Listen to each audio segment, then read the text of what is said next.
What if I were to suggest that you play a key role in the awakening world? And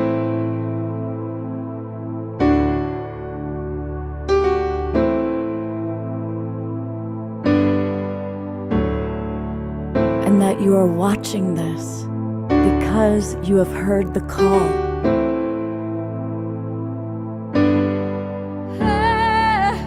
We can start right now by opening our hearts and minds.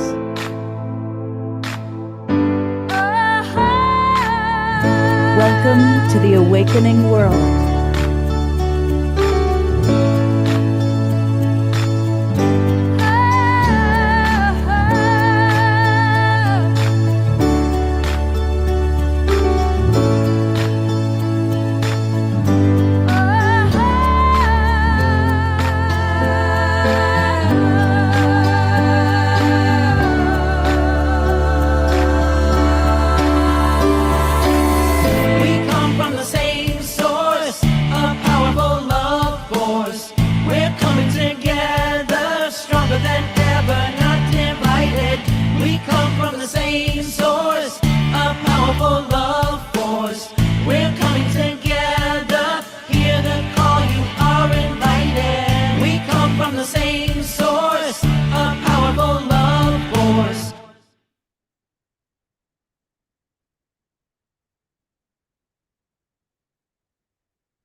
Hey everybody, welcome to the Awakening World. Happy December to you all. I'm Love Coach Scott Katamas, and this is the Awakening World on Saturday night, December 6th. And it's a special evening because we're really excited about a brand new partnership that we're starting. We love collaborating with Soul Search, Unity Earth, the Evolutionary Leaders, and we've also, over the years, been collaborating with Portal to Ascension.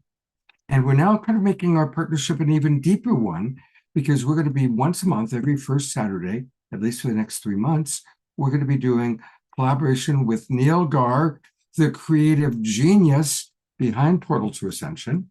Neil is with us, coming to us all the way from Colombia. So, hola, mi amigo. Hola, hola. So good to be here with you, Scott. Thank you for having me, brother. I think it's been over a year since I've been on here, so I'm excited It's to be been a back while with because you. you used to always Yeah, come on, going all the way back to the Saturday Night Alive, right. Alive days. So, Exactly. in a moment, we'll go to Portal and kind of tool around. But tell people just a little bit about the history. When did you start it? How? Yeah, tell us a little bit about that. Yeah, definitely. Well, the actual Port Ascension name came in 2008, but the backstory is raised Hindu, kind of never really believed in any god, even though I was raised Hindu. I always felt that there was something missing in the world, and I started seeing similarities when I turned 18 in 2000 between Hinduism and Christianity. That was the beginning that led me down the path. I saw that there were similarities between Krishna and Yeshua. But I was told my whole life that both of these religions, they both came out separately from each other and they had nothing in common. And so why was I seeing these commonalities? So if there was like one thing that was really the beginning of it all was a question, what is the root of all religion, right? That's what I wanted to know. So as I started looking for the root, I would be in Panera Bread back in 2001 in Irvine, California, after college, going through the Bhagavad Gita, the Quran, the Bible, the Old Testament, and I would find similarities. So this led me to the Sumerian scriptures. That was the beginning of it all. So fast forward about 2001 to 2006, deep down the rabbit hole, Sumerian scriptures took me to quantum physics, took me to ancient aliens, and the rabbit hole continues from there. In 2006, I decided to create a Facebook group called 2012 Consciousness, Mind, Evolution, and Presence. That was the name, big name. And because, I thought 2012, December 21st, we're going to ascend. That was literally like, I literally thought that there would be maybe a sign in the sky saying game over, we're going to go into the next virtual reality game. And so I created this group just so that people can engage and speak about 2012 and consciousness in general. And from this, I got a huge Facebook community and I started learning so much more. And people all over the world were joining. It was one of the, I guess, one of the original right during that time big consciousness groups on Facebook. And so I started creating chapters: California chapter, New York chapter, UK chapter. I had a Portland chapter, Seattle chapter, and it continued growing until 2008. 2008, I was working as a financial analyst, well, assistant to a financial analyst, let me just say. And the stock market crashed. And since the market crashed, I made a trade that did not do well because the market crashed like 2 days after, or a day, right on the same day I made the trade. I got fired from my job, and I was like, what am I gonna do? And that within a 1 week later, I had a dream, and the dream said, change your name to Portal to Ascension. And so I sent, you had to send like a notice to Facebook to change the name. So I changed the name to Portal to Ascension, and that's when it was born. So I taught myself how to web design, and I created the first Portal to Ascension website. So it was a long journey of just going down this rabbit hole and also being in a lot of fear. 2005, 6, 7. Oh man, I was a hardcore conspiracy theorist, super in fear. I'm not going to go into all the beliefs I had back then, but depopulation agenda and everything else included. And then in 2008, it was like a milestone, a spiritual awakening. It's also the first year I performed poetry, which I'll do tonight. The first year I did spoken word. And in the open mic in Costa Mesa, California, I remember it so well. I was sitting in the back, super depressed, and I'd been into this world for like 7, 8 years, but I really thought we were screwed. I thought like they control us, everything's a lie, that kind of reality. And in well, something happened. Well, somebody was on stage singing a song that inspired me to have a reflection where I stopped feeling that things were happening to us and started thinking that things are happening for us. I shifted my belief to thinking that those that are in power, call them the Illuminati, secret societies, and doing all these things, are evil, to being almost like necessary evils, but more like advanced souls coming down to give us the experience of darkness so that we can figure out and understand what the light is in a world of amnesia. That was my revelation in 2008. The same month I created Portal Ascension, the name. My first event was called Hypno Creativity, binaural beats with hypnosis. And afterwards, we released our creative blocks. It was in Ginger's Garden in Costa Mesa. And we would like write down our, like, to release our creative blocks through binaural beats and hypnosis. And then just to wrap this up on the beginning right there, after that, I didn't want to go back to work, so I joined a good friend of mine, and he goes by Dr. Dream. And this is when he first started doing events. I was the one who produced his events in the beginning. We jumped into his car, his truck, and we went from San Diego to Vancouver to Victoria Island, up and down the coast like 2 or 3 times in a year, doing Tibetan bowl healing events. So I was learning how to produce events. I had no email list. I had no marketing abilities. I never created events before. I'd have to call local yoga centers. I'd invite people that were spiritual in the community for free to my event so that they would then promote my event. And that's how I learned. Like I would say, like, to toot my own horn a bit, I feel like I'm a really good event producer, and it was because I just like threw myself into the fire, and just I was living out of a car for like 3 years doing these events. And after a year, from 2009 into 2010, I stopped working with Dr. Dream, and I met a friend of mine back then who channeled a Syrian being. So I continued the tour, but instead of being sound healing now, it became extraterrestrial channeling events. And then for 2 years, almost twice a week, we were doing Syrian channeling Q&A events, just going up and down the coast. And that was really the start. But the milestone was 2012 when I had my first conference.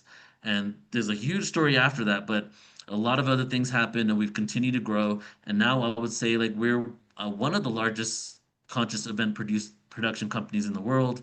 Have over 12,000 hours of content on my site, worked with over 4,000 speakers, done over 3,400 events, and we just continue to grow. Now it's more time for expansion. We're going to get into, today, what's going on in the world while we're expanding more.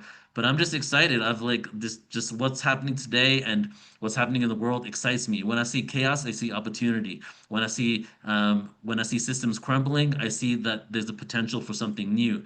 And we're all here on the precipice of that greatness. So I'm really excited for it. Fantastic. What an amazing story. And I mean, I'm just so blown away with all that Neil does. And he's a brilliant poet. And multiple people have written in the chat box, Neil, you'll have to read all the messages. At least a dozen people talking about how much they love PTA, love your work, love your shows. And Thank you, people are guys. asking if you're going to do poetry. And yes, we are going to 100%. give Neil poetry tonight. Let's go take a look at his beautiful site. This is portal2ascension.org. And isn't that the coolest first coming in, right? And this is where you can see all the upcoming online events. He's got so many of our favorite people. Marguerite Rigoglioso, who's just been on the show quite a bit recently. The Real Disclosure Conference, that's going to be a good one. And our good friend Alan Steinfeld is in the house. We're going to be talking to Alan a little bit about what's going on. Our good friend Geraldine Orozco, so many of the people that we love on the Awakening World, but a lot of people that we haven't had yet that you can meet and see through Portal to Ascension. Where's the best place for people to go to kind of get on your email list? Would it be contact? Just the homepage, actually. The homepage just has something right there. You can sign up. You get thousands of hours of free content. And January 1st, I'm launching a whole new website that's going to be way more user-friendly. We have a subscription because you can purchase an event and have it forever, but we're also going to have a subscription component as well, and some other cool things on the site too. But Great. yeah, the homepage, sign up, you get a username and password, and then you can go ahead and start viewing the content. Right. And we're going to meet 4 of Neil's favorite presenters that he's brought tonight. But hey, we better get going with what we always do. We start the show with music, and our beloved house musical artist, Omar Shah, is here with us. And a little bit later in the show, Nina Gray is with us, as those of you who were here early, saw. Mr. Omar Shah, welcome. Yes, indeed. Welcome, Neil. That was a great story. I did not know that about you. You rock it, brother. I am so in awe and impressed. And welcome everybody on Facebook and YouTube and our streaming partners. And we're going to start with a song called Welcome Home.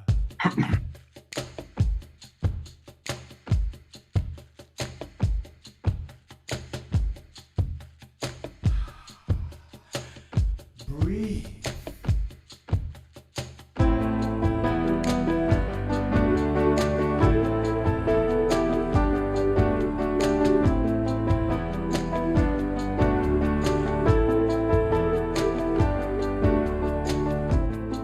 Let me shine a light inside, and I'll show you where your truth resides.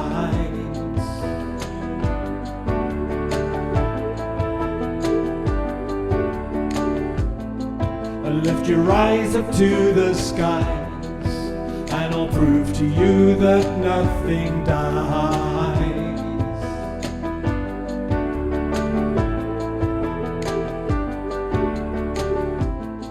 Together we will rise again, and we'll make amends for what we've done.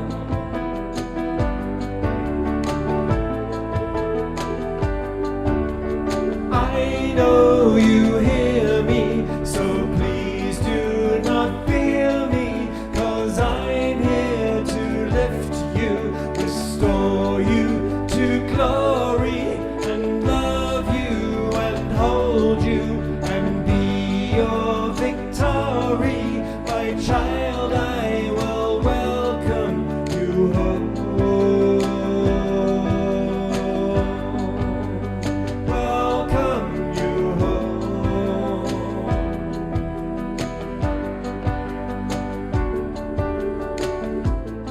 So let me take your hands in mine. As I look at you, your spirit shines.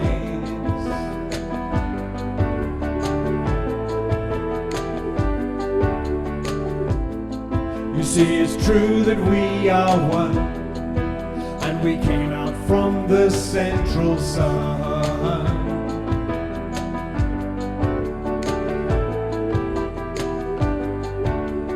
I know you hear me, so please do not fear me, 'cause I'm here to lift you, restore you to glory.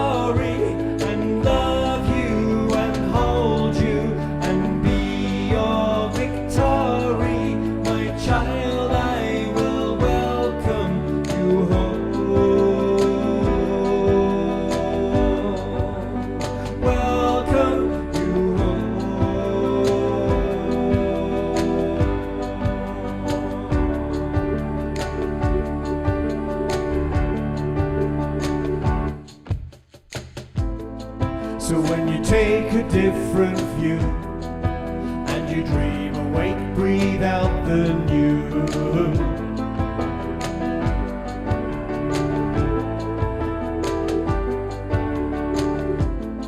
The world will come alive again as we dance and sing and make new friends.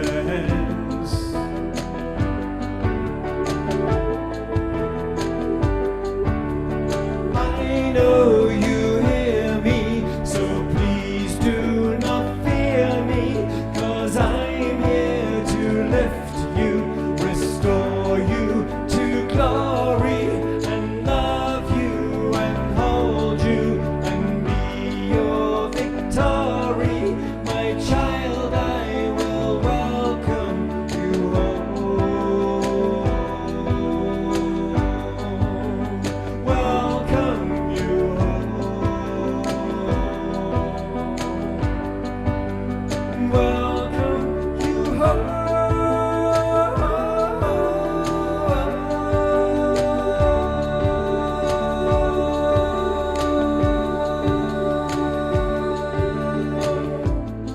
So let me shine a light inside.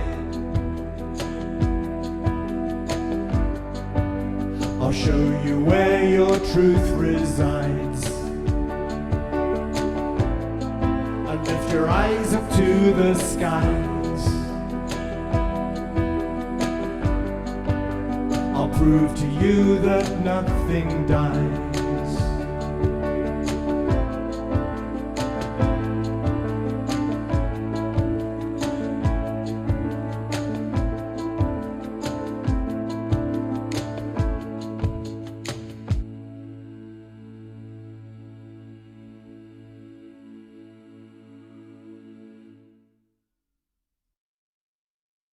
Let's go to our first twinkle of the show, to our beloved Omar Shar. A terrific, wonderful, wonderful song. Thank you so much. Yeah, and thank you for just being so consistent. I love you so much. Thank you. Right back at you, brother, and all of us. So there is a lot going on in the world of making contact. And of course, going all the way back to the beginning of when we were doing this Saturday Night Live, Alan Steinfeld, the author of Making Contact, has been an ongoing colleague, co-host. He's the man in the know. He was actually right there, front row practically, for the congressional hearings. He knows everybody in the field. And of course, with the release of The Age of Disclosure, boy, it's really out there right now. So before we get the update from Alan, I'm going to bring Neil in for this conversation too. Audience members, put into the chat box, have you seen Age of Disclosure? And what are your thoughts about it? What have you read? What are you seeing? And Alan, what's the skinny? What's going on out there? Well, first of all, I want to say I am doing a roundtable discussion with the Hertogs on December 11th about the Age of Disclosure, part of our evolutionary leaders. So I was at the congressional hearing on September 9th, inside that congressional, it's like you feel very official being inside one of these congressional representative houses. I mean, they're rooms where they're questioning these witnesses. And this is the first time, September 9th, 2025, where military witnesses have come forward to say, yes, they have had contact. That was in front of Congress and in front of the world. And then recently we've had this movie, this documentary called The Age of Disclosure, where 34 insiders, people who know the secrets, have come out and said, yes, there are craft, yes, there are bodies, and yes, there's someone stopping us from telling you the whole truth. That was the rub there. So we are at a new threshold, and we have to just keep pushing for this disclosure. Someone like your guest, Danny Sheehan, keeps talking about, it has to be according to Danny and others, this has to be a people's movement. That's why I'm so glad we keep addressing this topic, Scott, because you got the audience to, let's start to have rallies. Let's start to bring people in. This is knowledge of reality that we've been denied, and that's some people said against our freedom of speech, our freedom to know the truth, our freedom to know reality. Would you say, Neil? Exactly, yeah. I mean, the narrative that keeps coming back from a lot of people in the military is the potential for it to be a threat, right? And there's so much evidence to suggest that it's not. Especially, I would say, two biggest pieces of evidence is that even the government officials are saying that they have evidence this has been happening for hundreds of years, to say it's been a threat for hundreds of years. And then a couple of officials saying that they found these UFOs at archaeological digs, right? Like, how ancient is this? And the thing is that if you continue saying it's a national, it could be a threat, then you get it becomes a matter of national security, and now you're allowed to keep certain things secret because it might, get in the way of national security. So that's one of the ways they've been able to cover this up and not release it to the public. But then a lot of people like David Grush and others are saying that, well, if you really look at this technology and the fact that Russia has these UFOs, China has these UFOs, that a lot of the technology actually isn't a national threat. And a lot of organizations or companies have reverse engineered these technologies and become multimillionaires off it and been hiding it for over 80 years, right? Right. So what I like to say is that there's some people say, well, we're not ready for contact with ETs yet. Our conscience is not at that level. But then if government officials are interacting with them, dissecting bodies, having UFOs there, and they're ready for it, because like even David Grush just spoke to a congressional member a few days ago, and Ross Coulthart put out a tweet about it a couple days ago, saying that David Grush filled him in on the interaction between the government, shadowy parts of government, and the Nordics and the Greys. So literally saying that there's interaction and communication with these beings right now, and a congressional member tweeted about it, right? Wow. So there's a whole I didn't world, hear that, a Neil. parallel world happening next to us. Yeah. Didn't hear that Ross Coulthart interview, but I have to say it is a threat to national security, the people who want to control the minds and a certain narrative. It's a threat to their narrative to come out and have these public discussions and have whistleblowers come forward and say, look, reality is not what you've been conditioned to think it is. It's much bigger and wider, and I say more exciting. So we are being dumbed down. We're being kept in the dark. And like I said, it's a people's movement to rise up and tell the truth and tell what people have been experiencing. Like Marilyn, who's going to be a guest here tonight, has had experiences since she was a child. Mary Rodwell, who's been talking to kids who remembered their lives on other planets. This isn't a way. There she is, Miss Mary. Mary, would you say that you have made, and Marilyn, talk a little bit about your contribution to the field, Mary, where you really validated some of these children's reports of having other lives on other planets. Thanks, Alan, for that. Well, when you're working with experiences, over 3,000 to 4,000 now, families and children, you realize the intergenerational links. If a parent is having experiences, most likely the children are. But what's different about the children now is they're not shut down in the way that older generations were, either by programming and religious beliefs or cultures, and they're coming out with memory of other planets they came from, their abilities, their mission, why they're here, and the fact that they're telepathic, many of them. They not only communicate with animals, they plants and even crystals. This is all coming out with the children because they don't seem to have the same limit on being able to share, whereas the older generations that I talked to, there was a message almost subliminally, you can't talk about this yet. It's not time to talk about it.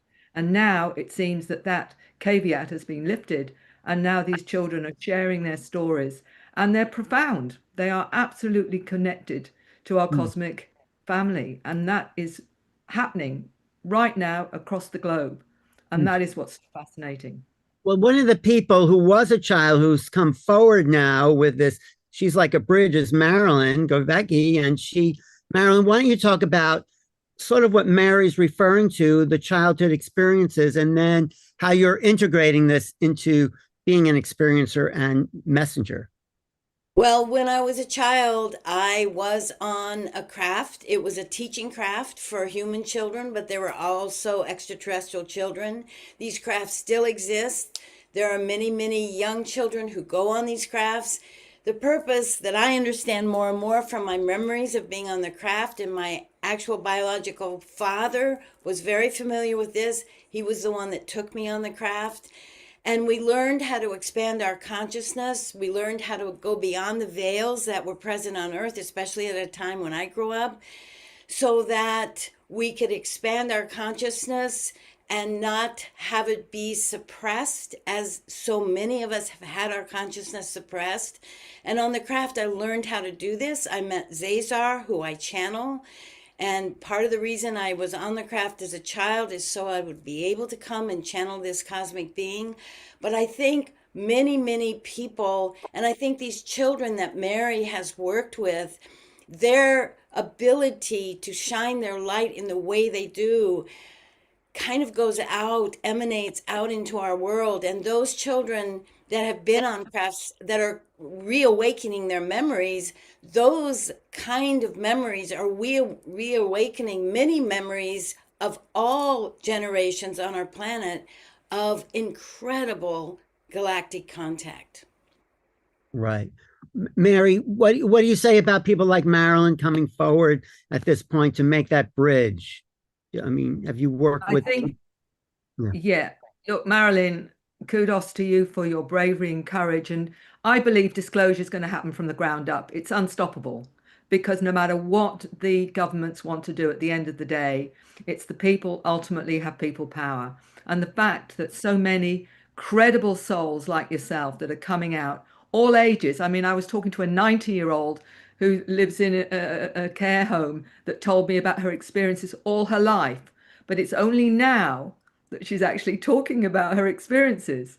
So it's unstoppable. I think it's an activation, it's an awakening that no matter who you think you are in the governments, if you think you can stop that, well, good luck, because it is being disseminated in an energetic way, absolutely, as well as a verbal way, and on all levels of frequency, we're being activated. So there's no stopping this, whichever And way the government wants to be.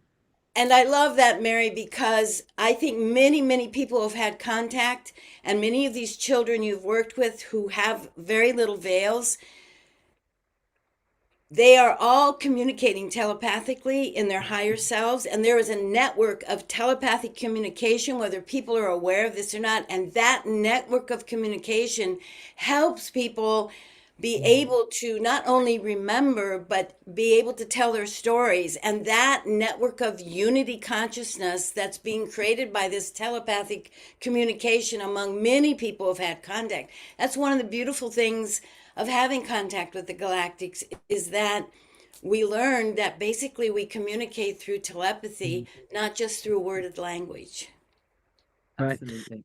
And you know what Mary and Marilyn and Neil and a lot of us are talking about is that this is about experiencers. What the age of disclosure does not include is the people's experience. And that takes the phenomena to a whole other, more intimate level. And that's the movie that should be made, right, Neil? Exactly. Well, that's what I want to make with you, man. I mean, we created one documentary that was pretty good, and next one's going to be Messages from the Stars. That will be about channeled information and contact. But it's always like what really interests me is that if you look at all these whistleblowers, so-called whistleblowers, because actually they're not technically whistleblowers, many of them, because they actually submit their what they're going to say to the Pentagon and DoD before they say it to get it approved, and they're like two like they're like they're not directly connected to programs. They have heard about people in the program. So one, we don't really have the people that are actually their reverse engineering craft and things coming out. Maybe Bob Lazar was one of them. Maybe there's one or two here or there. And then the other thing is like the conversation is taking so long to get to who are these beings? Why are they visiting us? What's behind them? It just keeps staying on the technology. But I am seeing it right now. I'm actually not pushing away the government disclosure. I feel that's part of it as well. And everything they do backfires, whether it's not got to anything to do with UFOs, got to do with other controlling mechanisms. because consciousness evolution is inevitable. Cycles of time are real, in my opinion. And as we're evolving, they're going to do things like put out government statements saying that there could be a threat. Is it China? Blah, blah, blah. But all it's really doing is letting more and more people who aren't in the know now start contemplating, oh my God, we're not alone in the universe. You know what I mean? Right. And that's first, I think that's the first step is to shift our consciousness to being open to that. But also what Mary and Marilyn are both saying, that the telepathy and the channeling, this is, as Mary's book is titled, The New Human Coming Forward, that is using a greater facility of mind, right, Mary? Isn't that your thesis? Yeah, I mean, they're bringing in the frequencies. And I often point out you have these music shows where they have these children with incredible voices at 5, 6, 7, 8, 9, 10. Yeah. And what they're doing, they don't realize, is they're bringing the frequencies through their voice. And they're all saying, aren't they amazing? Yes, they are, because they're bringing in all the higher frequencies and people are really moved by that. But they don't realize this is all part of the activation that's going on around the planet. And that's just one example of how it's happening, which is brilliant. Marilyn.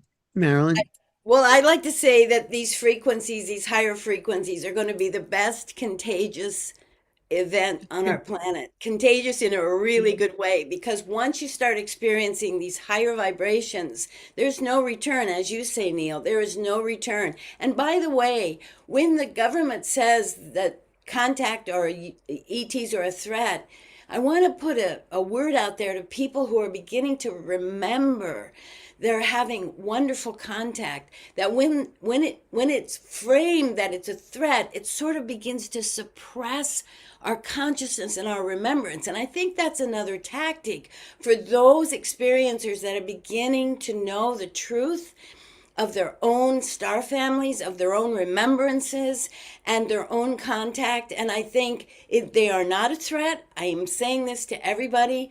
Zazar, who I totally trust, this beautiful cosmic being, the extraterrestrials that are now around Earth are not a threat. And so allow yourself to go inside and feel these high vibrations building.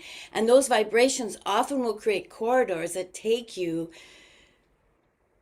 not only to your remembrances of contact, but take you to knowing the truth about you come from the stars. Right. This is what's happening on Earth. And I think with that, Marilyn, a new neurocircuitry opens up so we can cognize, as I say, new realities. And this is what the telepathy tapes are so important about, right? You've heard that, Mary.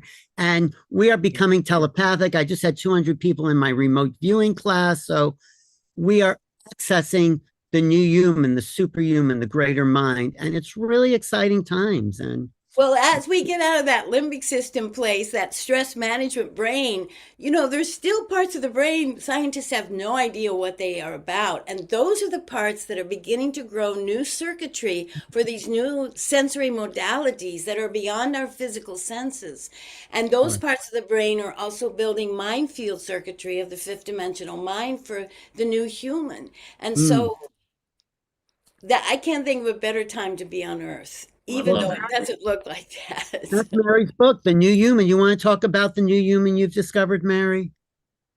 Well, the one thing I was going to actually say, apart from the fact that these children are across the globe, it doesn't matter what culture, what belief system, or where, what their programming is, they know who they are and they know they've come with a mission or a mandate. Many of them say, well, I'm a hybrid, and they will mention their star family and that they're part of that star family, That to me is the amazing awareness. But looking at the agendas, when we did the survey with the Dr. Edgar Mitchell Free Foundation Beyond UFOs, one of the most outstanding statistics with 4,200 people was 85% had a psycho-spiritual transformation. What does that tell you about agendas? Ultimately, that 50% had healing. 50% out of that 4,000 had healing on board craft. When you start to see when people try and make out that that ultimately this is a negative, nefarious kind of contact, you've got those kind of stats that are defying all of that, and people saying they've changed and transformed into a completely different perspective on life. They changed their life. They changed from materialism. They become eco-friendly. All of these things. And the other thing that I've been working with many of them is they want to work with their multidimensional abilities. They start to open up, they start seeing orbs, they start feeling presences, they start getting downloads of information, star languages, light languages, and codes and all of this. This is part of the transformation that's actually going on. And wanting to know, well, how do I understand this? How do I now validate these experiences so I know that it's coming from that place? So my job often is giving them the tools so that they can work with that to a point where they're confident that they're working with balance in their new multidimensional abilities, and it changes their lives completely and utterly. Right. Thank you, Scott. Yeah, well, I love that. This is kind of a spontaneous discussion that just happened. So we'll be adjusting our agenda a little bit, everybody. But there's a wonderful question. Since we're celebrating Portal to Ascension, Susan is asking in our audience, how does this all relate to Ascension? What is Ascension? And from each of your points of view, maybe each of you give 1 minute or 2 minutes max on what is Ascension, and what is our portal to Ascension? How does this all relate? Well, that has to start with you, Neil. Let's do it. The word ascension, when I first started using the word ascension, portal to ascension, sometimes back in 2009, 10, 11, I would have some kickback where people actually were frustrated I was using that because they didn't relate or resonate with it. And some people are like, oh, we're not ascending, we're descending because we're coming down to earth, and I feel this is all semantics. And the thing is with ascension, and especially back in the day, I would say before 2012, a lot of people considered ascension to be a destination, somewhere where we're going. But the thing is, I feel the universe is one big Xerox machine. It just gives you what you put out there. So if you are putting out the energy of ascension that we are going into some other reality, but you're coming from a place of desperation or lack, or this world that as we know it sucks, basically, you're just going to keep getting more and more of that. So ascension to me is a paradox. Paradox is my favorite word. Everything in the universe and creation is paradoxical. The subatomic world is paradoxical. So the paradoxical element of ascension is the only way we can create an ascended world is by finding beauty in the moment right now. The only way we can create an ascended world is seeing ourselves, and Marilyn did an event with us this morning. And she said, Cesar said, seeing ourselves in the other, finding love in the other, finding love in this moment, seeing the beauty in the way the world is now. So yes, we're ascending these cycles of time where we go through a descension and forgetfulness and a remembrance, quite literally, that is tied to not just metaphysical information, but actual positions of our solar system and our galaxy, yes. But the ascended world is only going to be by us being present with each other, right? Getting rid of distractions, allowing ourselves to feel, right, and heal. And by doing that, we end up expanding our hearts, feeling connection with each other, seeing ourselves in each other, and creating that world. So that's a short synopsis of how I feel what Ascension is. Well, let me just jump in there. Thank you, Neil. I agree with everything. And it's what you're saying to me and what Marilyn and Mary are saying, it's a frequency. Ascension is increasing our vibratory frequencies, our level of thought, our openness to these other gifts we have. I call them the gifts of the spirit, the gifts of telepathy, remote viewing, remote healing, remote sensing, all these things that are beyond the physical, the five senses that we actually are have available to us in this new vibratory age. It's as we increase our own field, the cellular structure of our bodies starts to increase as we awaken more of the mind that humans have. And what these beings are trying to assist us in knowing more of ourselves, in awakening more of this consciousness, to stop warlike behavior. The favorite pastime Stanton Friedman used to say about humans is tribal warfare. And that can no longer be our favorite pastime as human beings. We need to really come from what I love, Cesar saying, a place of love, love of self, love of others, love of the planet, and love of existence. We are part of a great cosmic family, and we've been so shut down and isolated, and we've done this to ourselves. And now the awakening, just that we're a part of something bigger, is a frequency that's going to ignite, I feel, the cellular structures in our body to start the ascension process. So that's a little bit what I have to say. Beautiful. Marilyn, what about you? Well, I feel like ascension is the ultimate dissolution, dissolvement, disintegration of separation. And we have been separate. People ask, how does ascension tie in with disclosure? Well, one of the things we've been separate from is our cosmic community.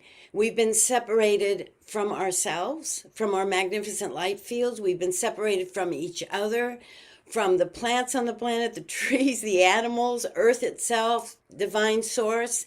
We've lived in a separation paradigm. We're coming out of that. To me, ascension is, as Neil said, raising the vibrations and frequencies of the now, so that we can see beyond the reality that we've been programmed to see. And in raising those vibrations, we have the vision to see into the new realities that are coming into Earth, that we ourselves are creating. And in that, we go from separation to a unity consciousness as a human race, and a unity consciousness with the galactics and with the celestials and with the ancient ones on Earth, till we're all in one holy whole. And in that process, we all ascend in the higher vibrational realm. And it's happening now. Wow. How Beautiful. about you, Mary? Where's your ascension coming from? Well, you've all been so eloquent. All I would say is, with working with so many beautiful souls, one of the things that many of them are connecting to is not only their subconscious, superconscious, higher self, oversoul, but also the intelligences that support them, and realizing that everything is connected, that we're all part of the field, and we all have an influence on the field depending on our thoughts and where we want to be. And bringing it down to the very tangible biological level, which the other part of me always wants to mention, is that I believe that these frequencies are activating our very DNA and opening them up to the information that's available to them. I believe everything is held in our DNA, the Akashic records and all the other ways of gaining information. And one of the ways that's been happening is through frequency and opening up to it and accepting the changes with love and with acceptance. We realize just how amazing we all are, and how connected we all are, and how important every single person is in this wonderful matrix of reality, and to enjoy the journey rather than being afraid of it. I think fear is the one thing on our planet that is holding us back. And if we can transcend that, we are then part of something really quite incredible. Wow. Awesome. Thank you, Mary. I'm going to come in because I do want to, we got to move forward, but fantastic initial conversation. And our audience is going nuts. They're saying, I am going to read a couple comments, and then we're going to go to Melissa. But Eleanor Joy writes, wow, the first 40 minutes of this show has really ramped up my excitement and connection to my I am presence. This morning during my group meditation, my intention was to become more aware of my I am, and this show is certainly addressing that intention. And Ayada said same thing for me, kind of similar. So people are really, really enjoying the show. Take a look at the comments coming in. I can't read all of them right now. I hope, Susan, you've got a little bit better of that was a great question about Ascension. I loved what everybody had to say. And I guess I'm going to put in my 2 cents worth because I'm the host and I can do that. As best as I can tell, humanity is moving from survival consciousness, reptile brain reactivity and survival, into thriving, into moving into our frontal lobe. And the people you see on the show that are inspired, the people that are kind of have had the blessing of awakening, whether it's been through hallucinogenics or through connection with ETs or just having good families, whatever it is, we're blessed to have that kind of awakening to what Dr. Jude Curvin calls the unitive narrative. And there's many different names for it, but moving into oneness consciousness, away from survival, away from us versus them, away from the good, bad paradigm. Now, obviously, sadly, a lot of our political establishments right now, a lot of our political figures are really hanging on to us versus them, right versus wrong. And that's why shows like Portal to Ascension and the Awakening World and New Realities and all that we're participating in is important for us to just keep reminding each other and putting out to the world the unitive narrative, leaving the survival paradigm behind as we move forward into a much more loving and compassionate future. And that's what we're doing. We're all creating a compassionate future here. And one of our wonderful presenters tonight, who I'm a big fan of hers, I actually just watched her on the Beyond Christmas program. And I think some of you were there. I saw some of you there. Dr. Melissa Sophia Joy is back with us. She's been on the show before. And welcome, Melissa. I'll, of course, put your bio into the chat box, but let's just jump right in. What are some of your thoughts about the conversation we've been having? Thank you, Scott, for welcoming me here. I'm so delighted to be back. And I am loving this conversation. There's so many things that, especially Marilyn and Mary and Alan, all of you, Neil, have said that really, really resonated inside of me, especially the conversation around the question, what is ascension? It's something that I've been sitting with for so many, many years. And, everyone said something that was really profound, but Marilyn, you, from my experience, you really hit the nail on the head. It's really about bringing everything back into that unity consciousness, because this is a lot of my work. I have had a lot of experiences with many multidimensional beings, ascended masters. I came more into this work because I had a really deep, really difficult dark night of the soul that lasted for a decade, because for me, I haven't had direct contact necessarily with ETs. What my journey has been is through the experience of having multiple past life memories. And so for me, at the beginning of this process, it was really difficult because I was having all of these memories of my earthly experiences over thousands of years. And as we all know, we've been living through a lot of the filter of victim-victimizer consciousness. And from this experience, in my own healing, I had a vision of Yeshua and Mary Magdalene that came in, and they started teaching me actually how to calm the reptilian limbic system, the somatic contractions and negative voices inside of us, so that then we can receive more and more. And from this experience, I had an incredible amount of healing and awakening. I've been sharing this path with many, many others for many years. However, now over the last, I would say the last decade, quietly behind the scenes, I've been having all of these memories of being an ancient starseed, of being a Lemurian or an Arcturian or a Lyran. And because these past life experiences on these other planets, many of which are living beyond time and space, they are communicating to me in present time. And so my experience of ascension has really catapulted into multiple frequencies and levels of what it really means to receive all of this light and this wisdom and this transmission to transform the density of what I'll call the false light, the false narrative that lives inside of us, the internalized structures, the victim-victimizer, patriarchal mindset, etc., that lives inside of everyone, I believe, so that we can actually come into the unification of all the different levels of the pure light and the pure dark, of the human and the divine, so that we can actually come into the core essence of unity, and so that our ego can rest, and so that we can really understand and feel and sense and live our divinity. And as we do that more and more, we open the doors to the lived experience of our magnificence, the lived experiences of being able to communicate with the field, to be able to be in coherence, to be able to understand, to feel, to sense, to live our clairgnosis, which is the lived experience of the divine inside of us. And so, yes, I really bow to all of your wisdom in what you have shared. Well, tell us a little bit more about your direct connection, because that I heard you talk about it on Beyond Christmas, and our audience can handle it. So, I would love to hear more about that. The direct connection with source, or the direct connection with You had with spoken of that you I think it was Sophia when you were talking about Right. that. Yeah. Okay.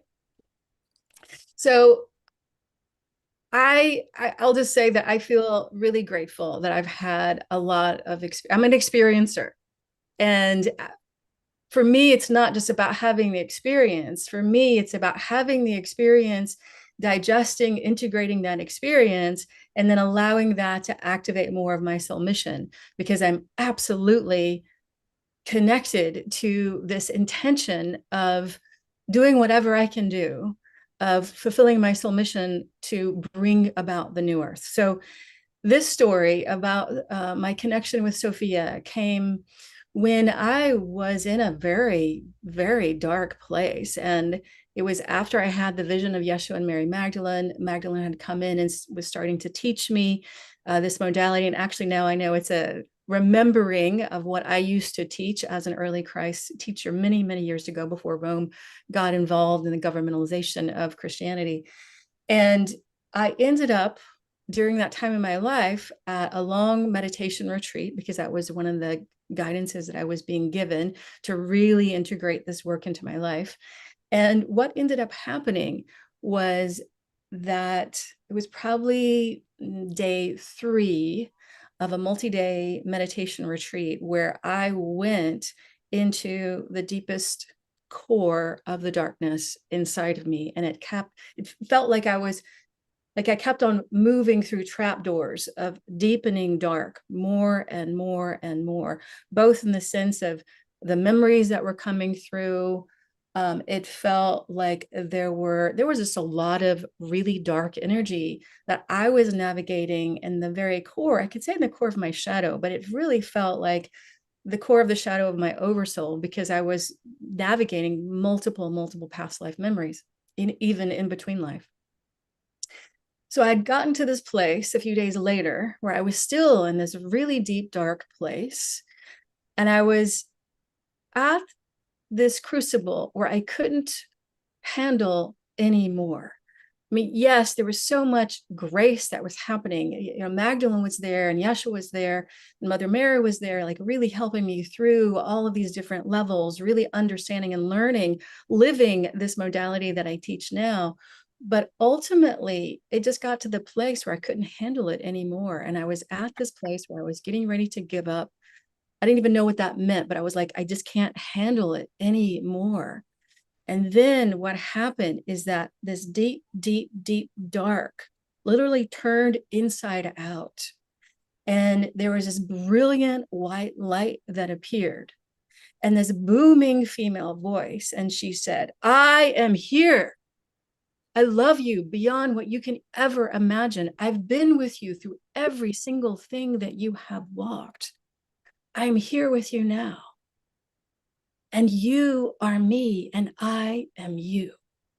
And from that experience, I knew in the core of my being that nothing would ever be the same, because I knew that I was unified, that there was no separation, that I was one with Sophia, but she was one with all that is. It's that unified energy, and that darkness that has been feeding my ego for lifetimes and lifetimes, it just collapsed. And I felt completely bathed in love. And as you can imagine, I was bawling and bawling and bawling. And from then, it was just a matter of allowing that imprint of that experience that affected me so deeply to reintegrate my life, to reform my life. to allow me to begin actually start teaching at the level that I knew I was being asked to teach. So I wanted to kind of have you talk about this a little bit, because I'd say most of the people in our audience have had some sort of a mystical experience, some sort of a big epiphany, some sort of a wake-up call, if you will. But after, the bigger the experience, the more challenging it can be sometimes to be in the matrix, to be back in group consensus reality. So what were some of the challenges you faced in having one foot in that world? And what are some of your ways to manage those challenges? Well, that's a big question, and it has many different facets to it. The first thing that I will say that I've experienced, and I've talked to a lot of spiritual teachers that have had the same experience, and I see it a lot with my students as well, is that when we have a huge influx of light in our being, that at first it's amazing, right? We're like, the clouds part. We know who we are at a much, much higher level. But give that light time, and that light will go into any parts of us that believe otherwise, any really well-worn egoic voices or aspects of our personality, right? And so the first thing that I discovered that was really challenging was this light coming into kind of a crashing experience with these different beliefs, thought forms. For instance, I'm not good enough. Who am I to be a teacher? What can I share? All these different energies. And so a lot of the integration of this for me, multiple awakening experiences, is allowing that to be a normal experience, to know that the light is actually showing up what's still hidden, what's still frozen, what's still collapsed inside of us, so that those parts of us can actually in their own time be able to open and receive this light, to trust this light, to allow the compassion and the love to actually allow these parts to rest. The other thing that I have found difficult is that, for me personally, I'm a very outgoing person. Astrology, I'm a Leo with an Aries moon, I have a lot of fire. And what I discovered is that even though I have a tendency in my personality to be very extroverted, as I would experience these deeper awakenings, these experiences of unification, I found that I really needed to pull back. I needed to pull back. I needed to take care of myself. I needed to, stop media. I needed to stop, all social media, et cetera, so that I could have the time to really be with myself, so that I'm not influenced by anyone, including influencers, including other spiritual teachers, even, who are having their experience, because it was my experience. And that doesn't mean that, other people are giving bad advice. It just means that as we come into unification with our experience of the divine, we need to honor ourselves, because part of what happens is that we are being invited to empower ourselves with our sovereignty and with our clarity and with our truth inside of us. Beautiful. That's powerful. One of the things that also can happen, I'm curious how you've managed that, is the greater the light, the greater the shadow. I love how you described it goes in and finds the parts of ourselves that are insecure, but it also can expand the parts of ourself. There could be expansion of ego, or, we all have some compulsive behavior. Now, it might just be for Haagen-Dazs ice cream late at night, or it might be something that has a bigger consequence. What have you observed, either with yourself or some of your students, around the expansion of the shadow side and how to manage that? Mm-hmm. Well, that's a really important question, because really it comes down to the heart of spiritual bypass, right? And so, imagine our ego. It has many different layers to it. And one of those layers is spiritual ego. Right? And so spiritual ego and spiritual bypass, if you're not familiar with those words, let me just define what I'm talking about. So it's basically spiritual ego is making ourselves aggrandize, like, oh, look at me, I've had all these spiritual experiences, now I'm so amazing, and oh, for you haven't had that, right? So it's, in essence, it's another level of judgment where we're judging others because they haven't had those experiences, and we're making ourselves better, right? As you can imagine, this is not, this is definitely a sidestep to the actual awakening experience. So we need to bring in a lot of awareness. One of the things that I have experienced over and over again from multiple different levels is an awareness of that humility, true, authentic humility, not the martyrdom humility, but the true, authentic humility that comes from our spiritual connection into this love source, into union. It actually is an imperative, a foyer, so to speak, to actually step into awakening. The same is true for spiritual bypass, meaning that we move into such levels of high spiritual experiences that we now pretend or tell ourselves, oh yeah, that thing, I don't have that anymore. Now I'm a spiritually awakened person. But actually that can get you into a lot of trouble. We see this with a lot of, there's a lot of history with gurus, for instance, who get themselves in trouble by doing things that aren't in alignment, right? Because more than likely, I don't know anyone's story, but I've seen it before. If you do this, then it will come and bite you because it's not in alignment. We do need to actually clear, transform, dissolve the dark shadow so that we can be in full ascension within our divine humanity. So we need to bring in light into all facets of ourselves in the capacity that we have. We don't want to do this too fast because it's going to be too much for our nervous system, et cetera, et cetera. But as we bring more and more light into our being, then very often it gets harder before it gets easier.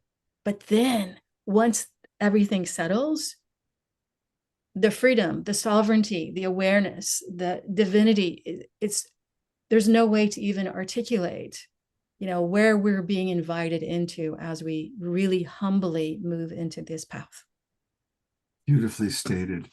One of the things that I've working as a coach and working with people for a long time, including my own personal journey, I really believe that our big wounding, our big life challenges, it's not about fixing it or having some epiphany and it's resolved.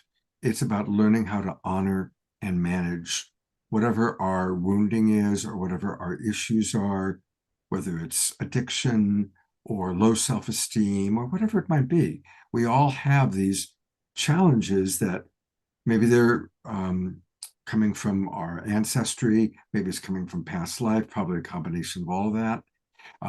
But we have to recognize it's about honoring and managing those things and not just having an epiphany and then thinking it's going to be gone.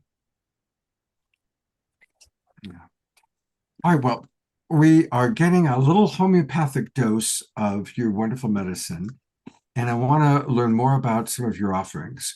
So we're on her website, and it's SophiaHealingAcademy.com. SophiaHealingAcademy.com. I want to encourage everybody to do what I'm doing right now. Put in name. Whoops. Hopefully I can spell my name properly. And tell us about the free ebook that we're going to get and that I'm going to receive now. Absolutely. So this is a book that I wrote a few years ago about somatic awakening, the essence of it, and the keys that really help to transform the dense shadow, the negative voices, the contractions of trauma, rather, that fuel our triggers, that fuel our, negative perception of the world. And the more that we can actually bring in our higher consciousness, which is at one with the divine, and actually come into relationship with these aspects of us, the more that they settle, the more that they transform. And, interestingly, I will say that as I have gone through the experience of not only walking through somatic awakening and teaching it, but also having these experiences with these other ET races, whether they be Lyran or Arcturian, as well as, you know, the Earth race Lemurian, which, if you don't know who the Lemurians were, they lived tens of thousands of years ago prior to Atlantis in a state of oneness and love. As they have communicated more and more to me, one of the things that's happening is that my teachings are expanding. Even the name of my school will probably even be changed, because it's expanding to these teachings where I'm bringing in all this information about quantum awakening, bringing in all this information about the Rose Grail path, which absolutely is connected to Magdalene and Mother Mary, but it goes back thousands and thousands of years, connected to the path of the dragon and the path of mastery. So there's a lot that's coming in that is started out with somatic awakening, because we need to transform the ego structure and the density within us in order to receive. But then we receive more and more of this divine connection. And all of a sudden we gain coherence to communicate with the field, to bring in not only manifestation, but to be masters of abundance, to be masters of unity, to be masters of love. And so there's a lot that's coming down the pike. Next year, I'm going to be doing a whole website redo and many different classes, many different programs, both introductory and longer many month programs are coming on board. And so I'm really excited that this is the first official public announcement that I've made where I'm sharing all of these different new things that are coming in. They're not actually really new, because really what they're coming from is my experience of receiving these teachings by these incredible beings that are part of our ET family. Because, you know, keep in mind, you know, earlier we were talking about contact and disclosure, but many, many, many of these beings are living in such a high frequency that they are living beyond time. And one of the most, I want to share just a little bit about one of the most significant memories, if I may, and that is the experience that I had recently about a Lyran experience, a Lyran lifetime, where I had this experience many years ago in a healing session where I saw myself on a planet in the Lyran area where it was exploded, and I knew that I was on that planet. And I didn't know anything about what was going on at the time, but I did some research and I realized, oh, this is during the Orion Wars. This makes sense. And what ended up happening is that as I started connecting more and more with this ancient, millions of years old part of me, what I discovered was that this race that I was a part of, we were fully connected to Creator. Our job was to nurture the heart of creation. We had spent millennia at one with Creator, and we were beings that were incredibly ethereal. We're very, very, very tall, ethereal beings, and our job was to nurture the heart of creation. We were in absolute unification with the law of love and the law of one. And so this part of me, her name is Ayalisha, comes to me now and communicates to me. Like, even this morning, she was communicating to me about the mansion of the heart and how in the very, very center of our heart, we are unified with the universe. And I was feeling that. And so I am just so excited that I get to be part of disclosure, but in a very, very different way through time and space. And I'm able now to share more and more of these teachings through a tangible way so that people not only understand them and hear the stories, but that they can activate their quantum reality, their unification, their connection to the law of love and the law of one inside of them, so that not only are we going to be stepping into being citizens of the earth, we are stepping into be citizens of the galaxy and citizens of the universe. How do we do that? How do we actually know ourselves as human and divine? And that's what I'm being asked to teach. And this is what I'm opening to. Wow. Well, I'm going to add our mutual friend Neil Gar to the spotlight because I want for people to know about what you're going to be doing for Portal to Ascension next week on December 13th. So that's next Sunday. You're going to be speaking with our good friend Marguerite Rigoglioso, Trisha McCannon, who I've known forever, our beloveds JJ and Desiree Hertak, Kira Windrider, and of course Neil Gar, The Truth and Life of Yeshua. And so Neil and Melissa, tell our audience just a little bit about, obviously it's obvious, just register right here, go to Portal to Ascension. It's the very first event that comes up. But anything you want to add about this program? Yes, I'll add. I'll talk about the general theme, and then Melissa, you can speak about what you're going to talk about. And first of all, I got to say that I'm really happy to be here with Melissa because we just opened up a whole sponsorship component on Portal to Ascension like 6, 7 months ago.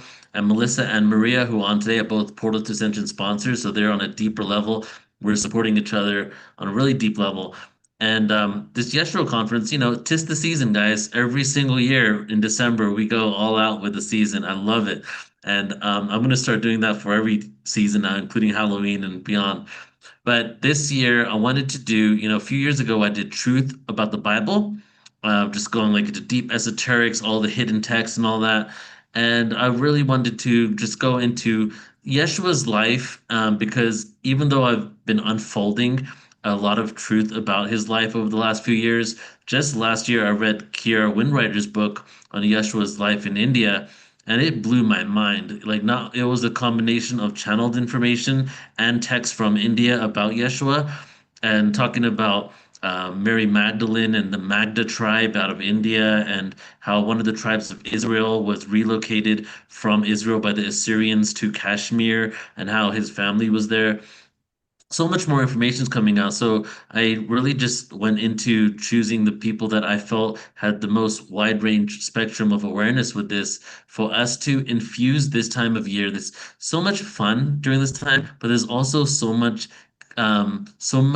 information said as facts that maybe aren't facts, that people are taking and adopting. So I feel this time of year is a really good time for us to shed some other perspectives on what this really represents, who Yeshua was, what the Christ consciousness is.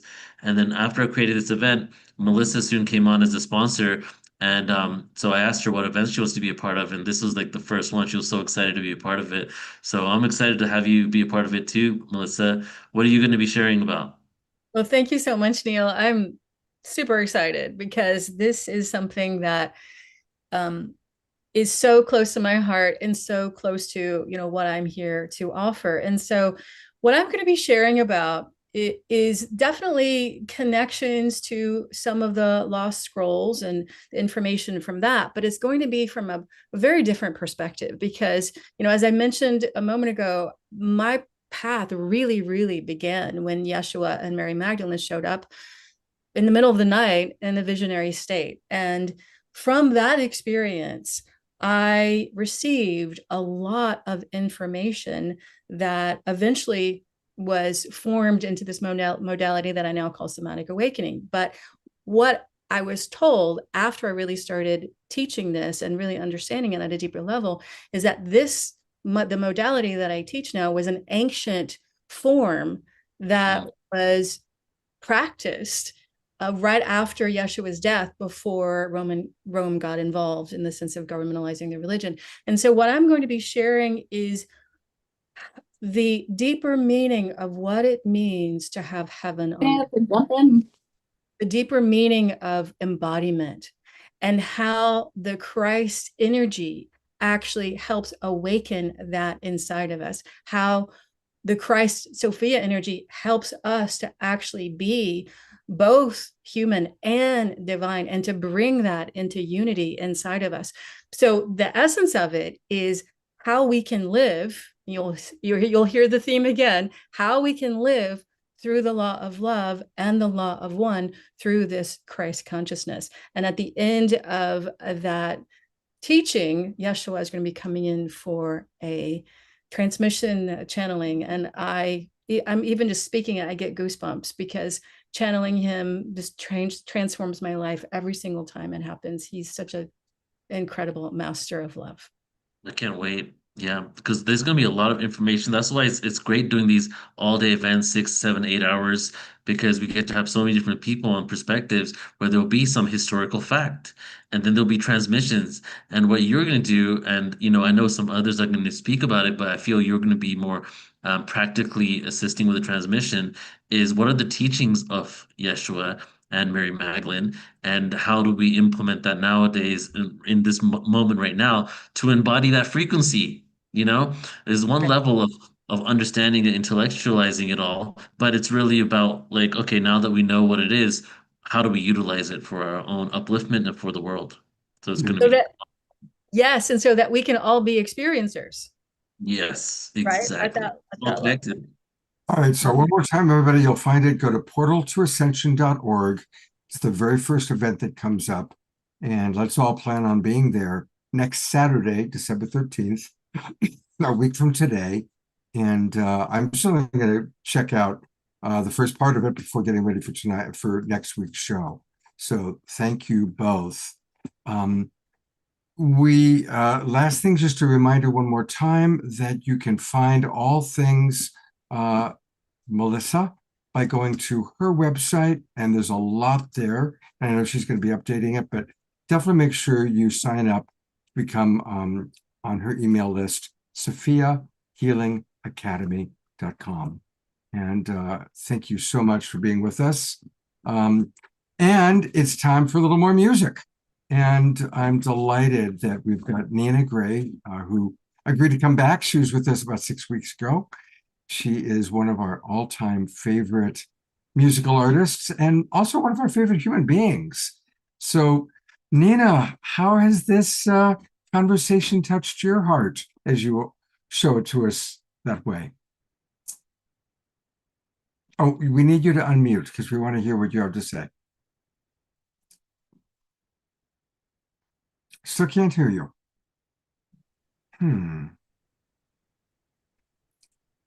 One moment. Hello. Hey, there's that beautiful voice.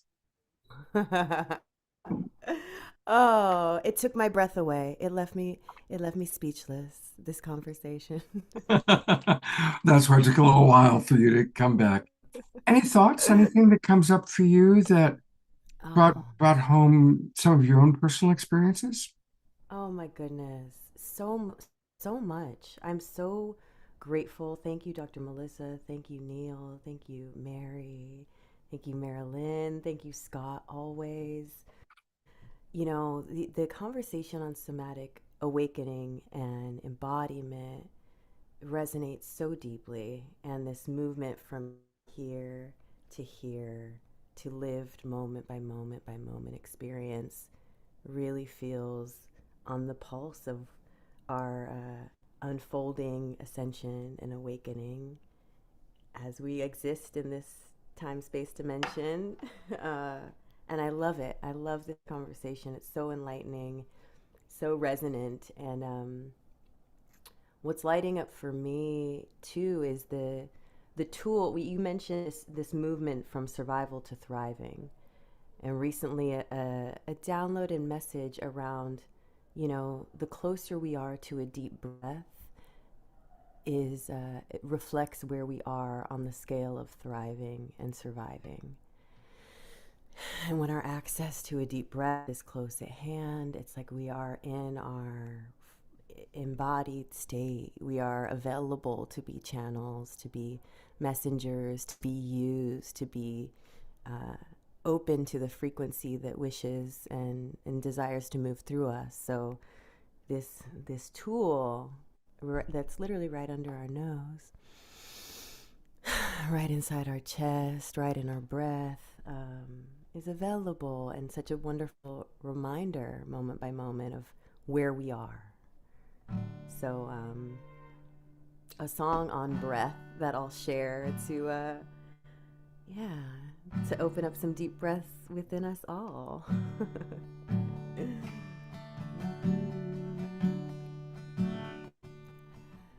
When my mind can't find the words and my heart's a mess, I got to remind myself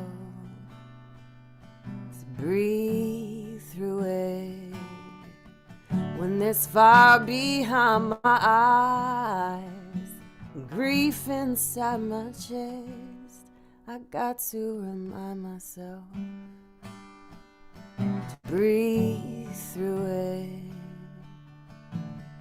Baby, breathe. Come home to yourself, darling. Breathe it all out so you can breathe it all in.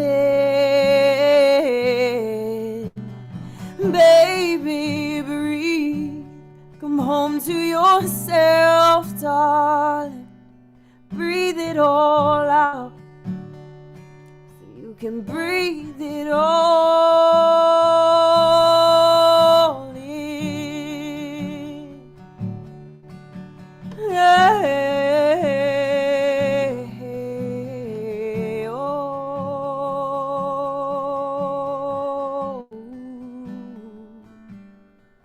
When the weight of this whole world feels so heavy on my soul, I got to remind myself to breathe through it. When the shadows and the depths will not let me get no rest, I got to tell myself, breathe through it. Baby, breathe. Come home to yourself, darling. Breathe it all out. Breathe it all in. Breathe it all in. Baby, breathe. Come home to yourself, darling. Breathe it all out. Then breathe it all in. And don't make it complicated, babe, just breathe. Don't you worry about if you're doing it perfectly. Don't make it complicated, babe, just breathe. Let your chest rise up and fall down naturally.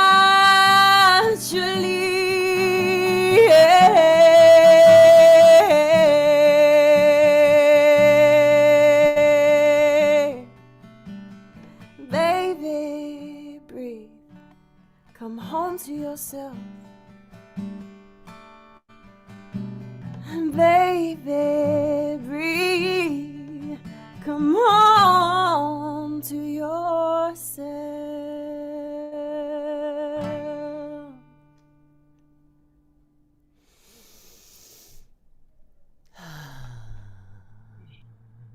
I just love that woman's voice. My God.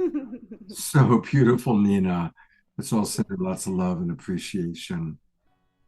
Lots and lots of hearts are flying. Oh my gosh. And you can find, she's going to do another song for us a little bit later on in the show. And you can also find her on her website, Nina Gray, spelled Grae, Nina Gray, Grae.com. And you can learn about her albums. And do you have your Patreon back on yet?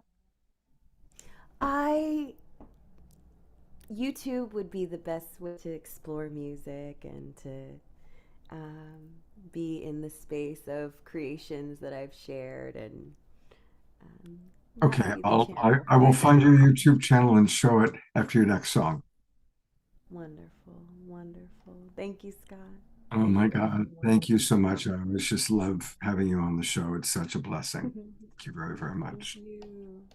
Well, we are going to go back to our beloved Alan to introduce our next speaker. And let me find you, Alan. Where are you? Whoever can find Alan. Oh, it's because he doesn't have his Oh, camera. I'm here. Camera on, buddy. Here I am. All right. Scott. Thank you. And it's your opportunity to introduce us to Marilyn, even though we already kind of spontaneously met her, but maybe tell her a little about Marilyn and Zazar. Well, Marilyn, she's a good friend and she's such an honest, sincere person. She comes from the psychology world. I think she said that before. And then she started to get in touch with her times on board these crafts when she was younger with her father, and this whole awakening she had as a child that she suppressed when she became a therapist, and then she reactivated it. I'm not sure why, but this was probably the time. And she got in touch with that being that's the picture right behind her, Zazar, this elfin blue skinned being from the sixth dimension, I think he is. And Marilyn and Zazar are both beautiful beings of love. I don't know who has more, but it's not a contest.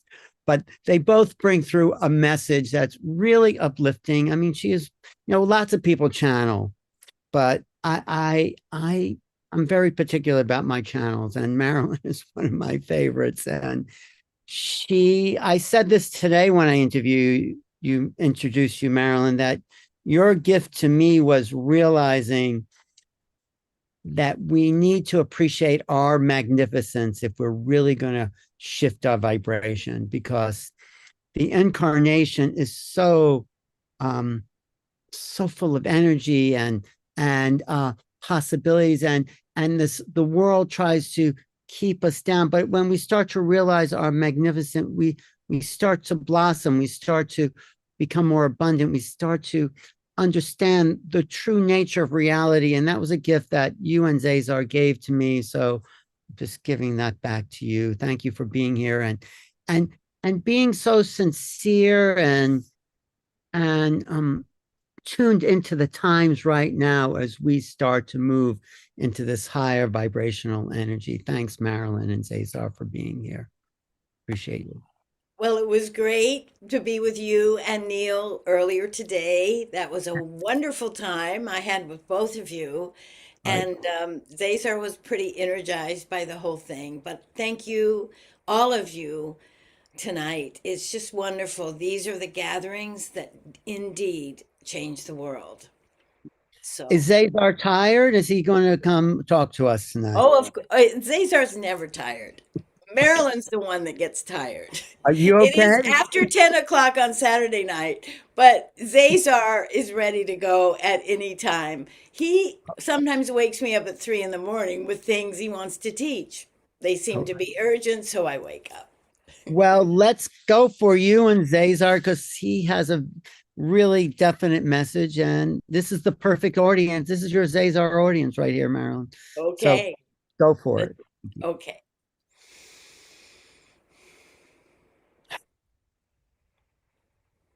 So it is wonderful to be here. Always so wonderful to be here.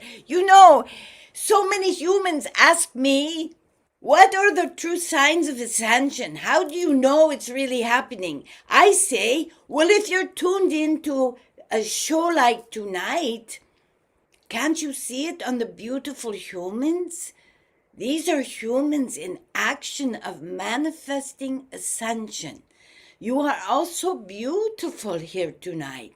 When you were playing the beautiful piano and everybody was dancing on the screen, this is the humans in action of showing the soul light.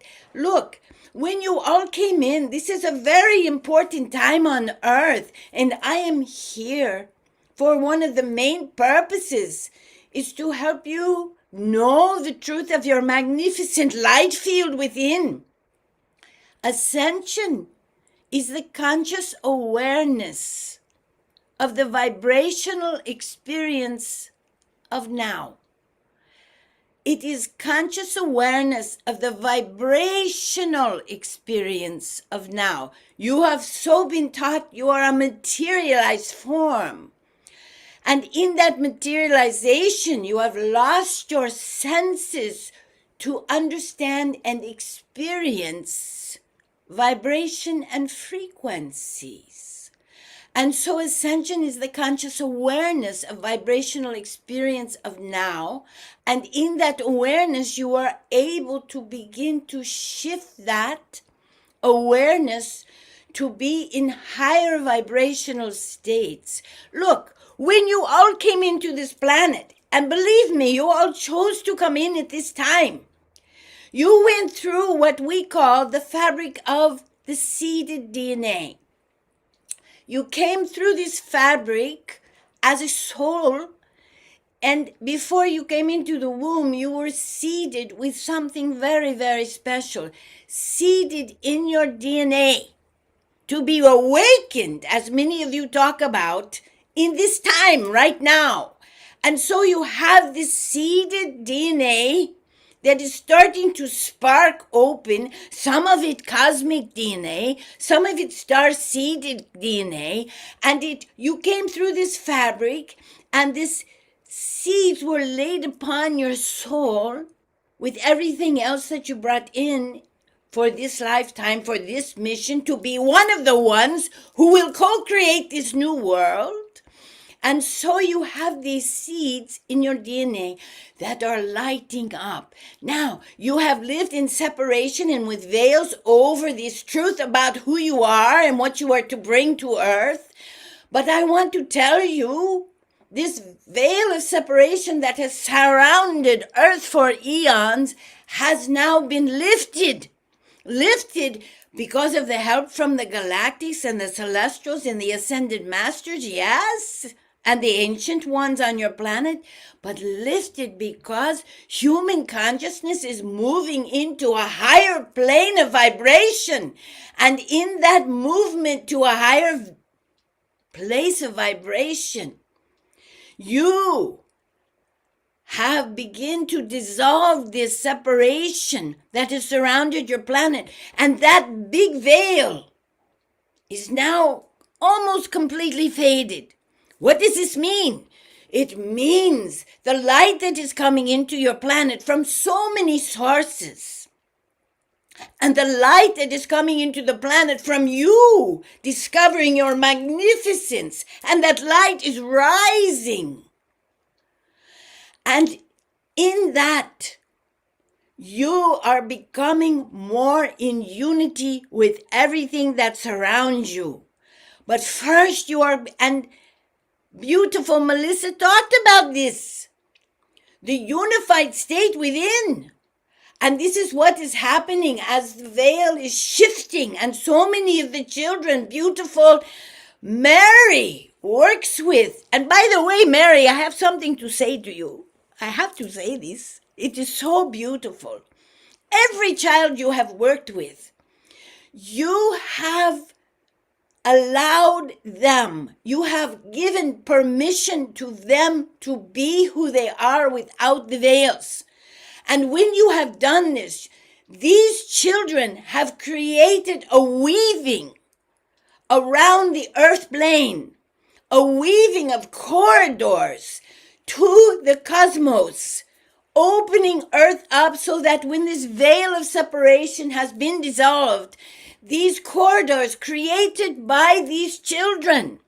And Mary, you have done so much to give permission to the truth of who they are, so they no longer have to experience what so many others have, which is the repression of the light, especially their star-seededness. And so their consciousness has united across the globe, all these children, and created a weaving that creates a network of fabric that moves out in the cosmos, linking Earth more clearly to its cosmic neighbors. I just wanted to say, we thank you so much, Miss Mary, Dr. Rodwell. We thank you so much. And we thank all of you who are doing this work. It is really existing in the light plane. Let me tell you something else. You did not know that cells existed until you discovered microscope. To look into it, to say, hey, there are molecular structures in the body. You did not know there were galaxies until you discover the telescope, who, when you look through, you can see there is so much more to your world than you knew. You did not know of the quantum world until the quantum scientists developed devices to measure the quantum world. There is a new device on Earth as you are moving into the light. It is the device of consciousness itself. And so many humans say to me, where is this light you speak of? It looks like there is so much darkness on the earth, so much density. That is there because when you break through the densities with your light, the light that you produce from that breakthrough is enormous, and it has repercussions for your entire galaxy and universe. But this beautiful light that you are coming to be is raising the vibration of your entire planet. And your consciousness is becoming the device by which you will begin to see into the invisible where the light lives. And many of you are developing those higher sensory perceptive soul modalities that can see the light that is coming into your planet and coming out of the humans who are having awakenings. It is your consciousness that begins to move up a level and two and more to see into the invisible and be able to see the truth that there's so much light going across the planet, that there is unity consciousness now among the humans. And these are templates that are springing up that surround your earth now. And as you develop this higher consciousness to remote view, to bilocate, to levitate, to be telepathic, you will also have a sensory modality in your consciousness where you will be able to see more and more light and less dark. And as you see less and less dark,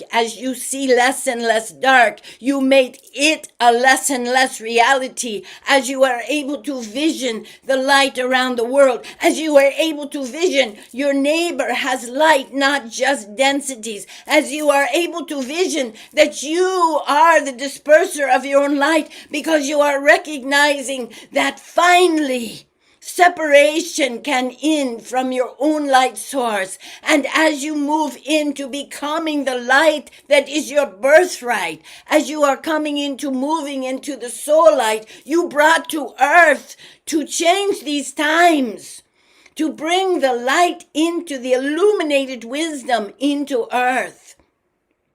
You are the co-creators of the new paradigm that is happening. Yes, the new paradigm that is happening, that is clashing with the old paradigm, that is trying to grasp its life's breath, because there is nothing that will stop the light. Nothing is more powerful than that.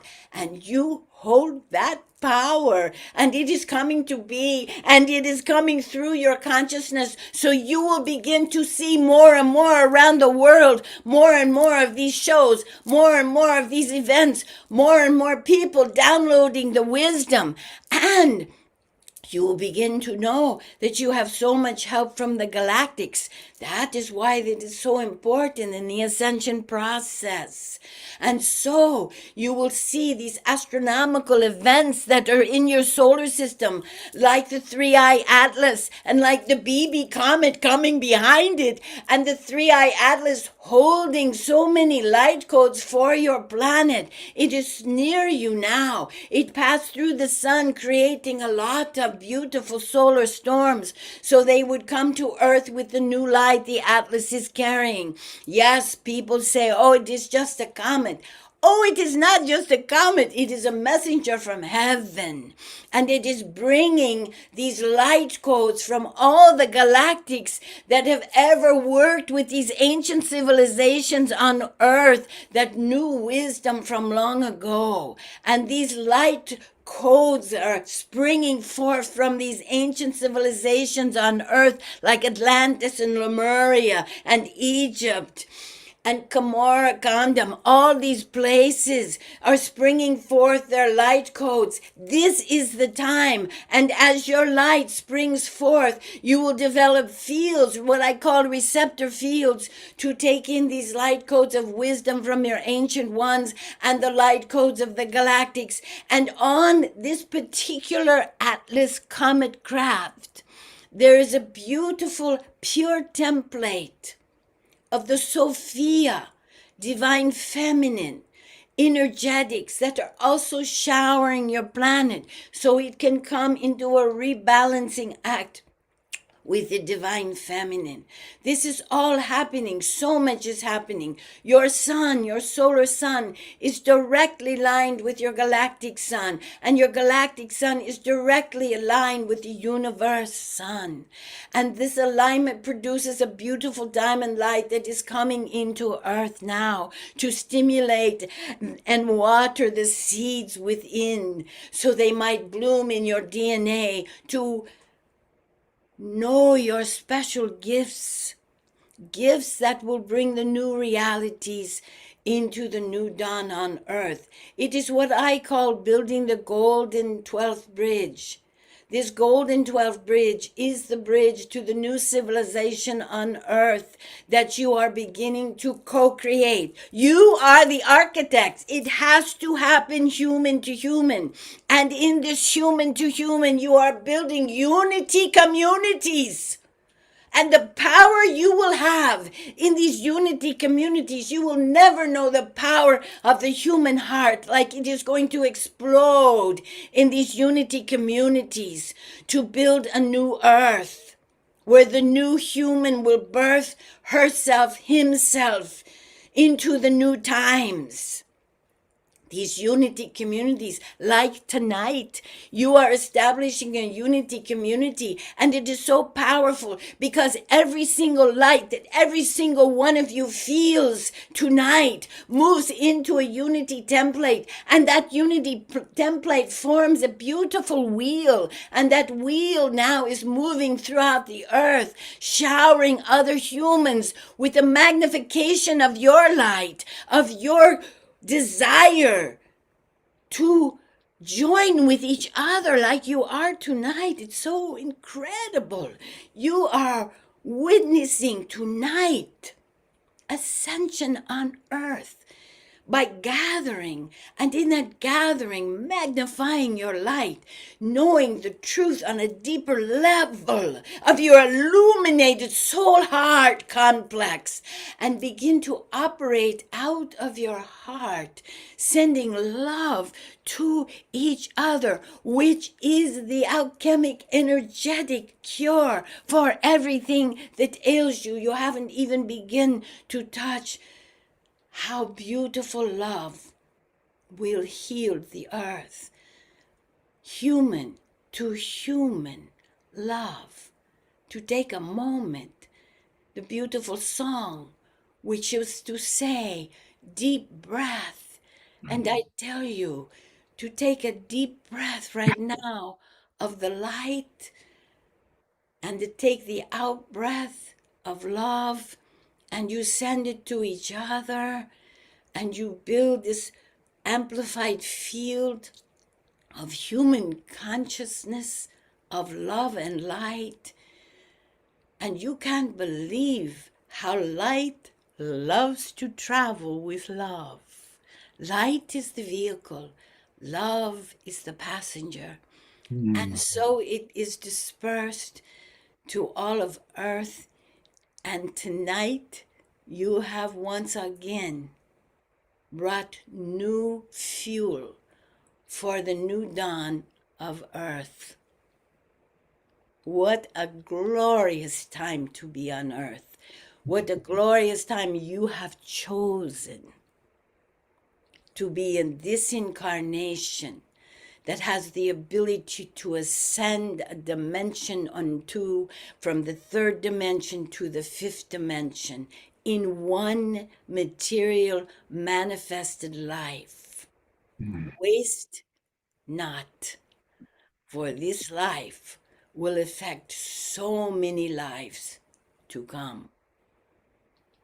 Cesar, your passion and of course what you're sharing is so inspiring. And the whole purpose of this show is to inspire people, and you're doing it beautifully. We do have a question for you. It's from Dr. Laura. Cesar, did all souls incarnated on Earth at this time receive those ascension seeds from the old to the young, no matter what situation they were born into? This is important question, Dr. Laura, because some would have to say that some will ascend and some will not.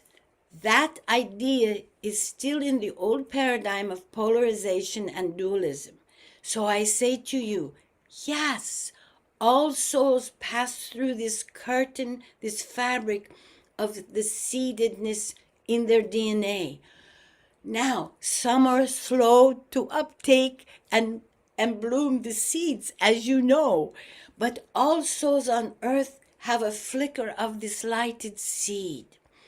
The new children coming, as Mary will tell you, the new children coming are in full-fledged DNA activation of so many of these gifts.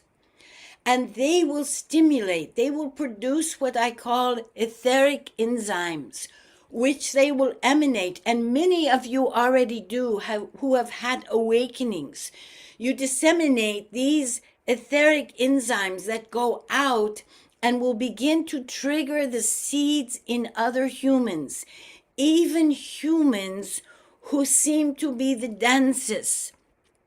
Everybody has the free will to decide to ascend. And so, yes, everybody has it. Some are slower on the uptake, but everybody is having an awakening of a kind. It is just that humans should not pass judgment on what another journey is. Sometimes people keep dark or densities around because they have learned to live in a dense world. And so their densities simply help them survive the dense world because they know how to dance with the densities.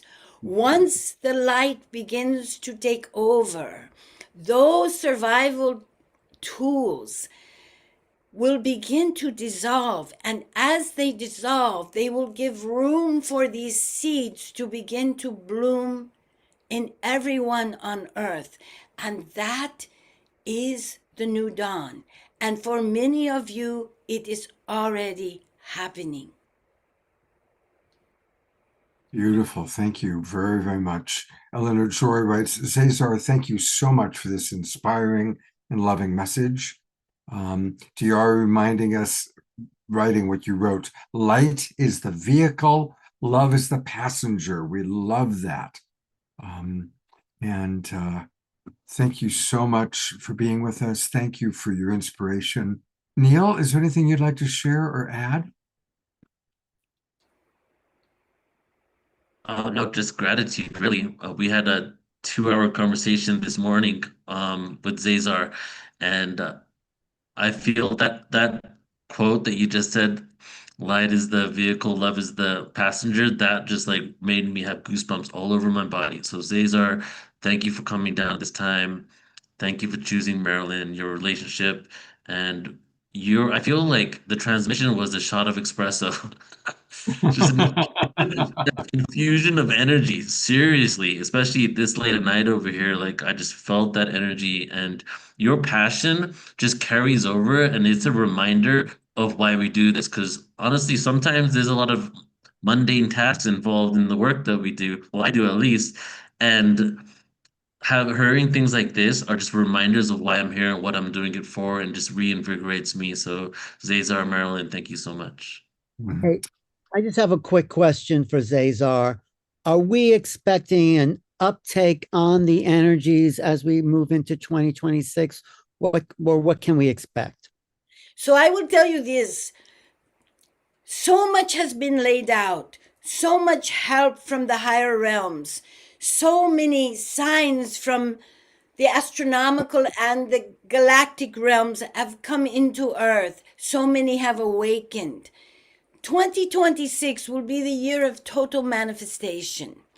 And so many of you are already manifesting, but you will learn how to hold the higher vibrations long enough for the vibrations to move your intuitive selves into forming new pathways that will guide you in actual manifestation of your gifts, your star codes, and your mission. 2026 will be an incredible, fertile year of humans manifesting their soul missions and their gifts on earth. And so much will be given to you on how to do this and what this means on a vibrational level. So many people begin to understand ascension. Now it is time to manifest it so that more and more in the whole world can know the truth that it is happening now. So that's what I would say for next year. Thank you. Beautiful. Thank you. And I want to remind everybody that you can find Marilyn and all sorts of amazing presenters on Portal to Ascension. Just go to Portal to Ascension, click presenters, and then put in the name that you're looking for. And it's remarkable how many incredible presenters have been part of Portal to Ascension. Literally, it just goes on and on and on. There's our friend Adam Apollo, by the way, who will be on the show Wednesday night. So thank you, Marilyn. Thank you, Zazar. Thank you, Neil. And speaking of Neil, not only is he an extraordinary, puts together conferences, events, Portal to Ascension, but he is a wonderful poet. And we love Neil's poetry. And so we are now going to have a Neil Gar poetry time. All right. Thank you so much. So some of you may not know, poetry is one of my biggest passions. And actually, since the last time I've been on the show, which is I think over a year and a half ago, I've been taking music more seriously than I've ever taken in my life. And I've actually released 3 albums in the last year. So I'm going to put a link in the chat right now. You can take a look at my Spotify MC Resonance. And here in Colombia, I moved down here with my best friend, Chris Noble, and we just finished a 10-track album. And so when Omashar was performing and he said Central Sun, it really sparked something in me because that's the name of this album. It's called Central Sun. So I'm going to go ahead and put that in the chat. First one is my Spotify, MC Resonance. My album's out there. And then we're going on tour next year, starting in Athens, Greece, and then Amsterdam, healthemusictour.com. And that's going to be multi-dimensional sacred geometry, virtual reality immersion with hip hop music, poetry, singer-songwriter, aromatherapy, cacao chocolate, full-on multi-dimensional experience. So if you're in Europe, check us out, healthemusic.com, healthemusictour.com. And so today I'm going to do 2 poems that are on the new album, and it's a hip hop album, but it's like poetry with singer-songwriter. And the cool thing is, like, when I came down here in Colombia 4 months ago with my friend, and we were going to create music, we started sitting down to put it together. And as we were doing it, all of a sudden I went into the archives of music that I wrote when I was 18, 19, 20 years old. And he went into the archives of beats that he created when he was the same age. And it was like a nostalgic moment. It was just so healing of our like childhood selves of when we just became adults after we left high school. And we created a whole album with my lyrics from when I was like first waking up to a lot of this and having universal questions. And if you know anything about my music, I like to freestyle rap. I'm a really fast rapper. I love to do slam poetry really fast as well. So the cool thing with this is straight up poetry, right? So this is like, so it's like we converted the poetry to hip hop. So the first one's called Butterfly Will Sting. And the first verse in the Butterfly Will Sting is basically a near-death experience. So you'll just listen to it from it's basically somebody at the end of the world dying and what is seen in this new world. And then it gets into more of an evolution of consciousness and a new world energy. And then the other one is called Heaven's Calls. And when I wrote both of these when I was 19, 20, which is like 22 years ago now. And the second one is like when I was just waking up to a lot of this stuff, and I'm like, is heaven real? Does Jesus exist? Does heaven call, or just writings on the walls, right? So it's a conversation between myself and God, just like calling out to the universe. And so the album's going to be released in January. We're trying to drop it in January 2nd so that we can make it like the theme for the year, you know? And so again, you can check it out on Spotify. So here we go. This one's called Butterfly Will Sting.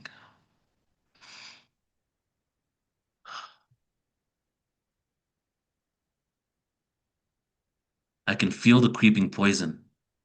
The butterfly will sting. I hear the noise fading from the world which I'm in. If I open my eyes widely, I can see the creature's wings. I feel the earth maneuvering under the sun. The new age has begun. My destiny chose me wisely. No bruises, no cuts, no anything. I meditate and I meet with true friends. I see clouds surround the sun, like galactic arms embracing the one. The black hole would destroy the earth again, recycle my soul, my physical manifestation. The planet is moving, waiting to be pulled into this dimension.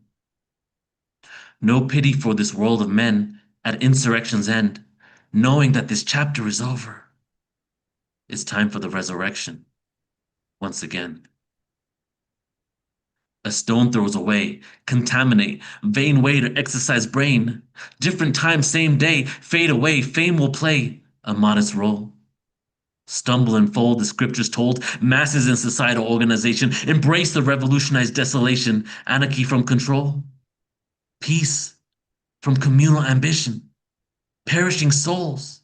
Stay or go, teach or be told, hate or let go, amateur or pro, friend or foe, duality of the physical world. Materialism of gold, money, diamonds, and pearls hurl the stone back into place. Blood and bones of the human race, the spirit of the bitterless lace, acid tests with psychedelic colors fascinate. And heavenly awake me.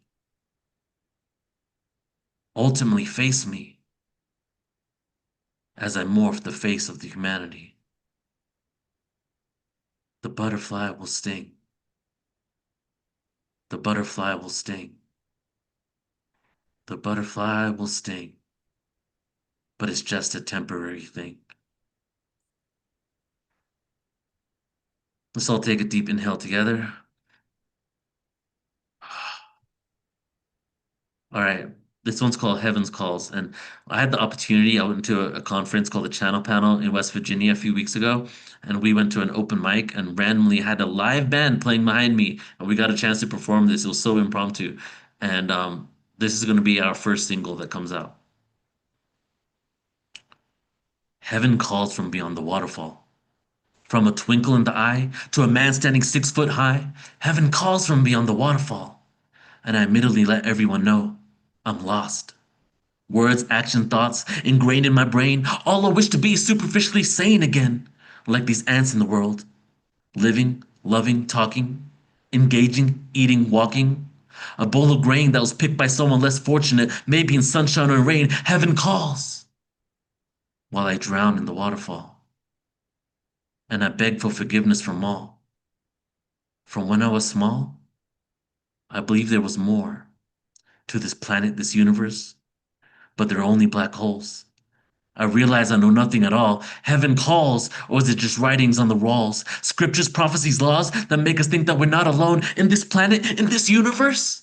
God is in your homes. Does heaven call? Or is it just a writing on earth's vast halls? What is the point of anger? God, do you really love me?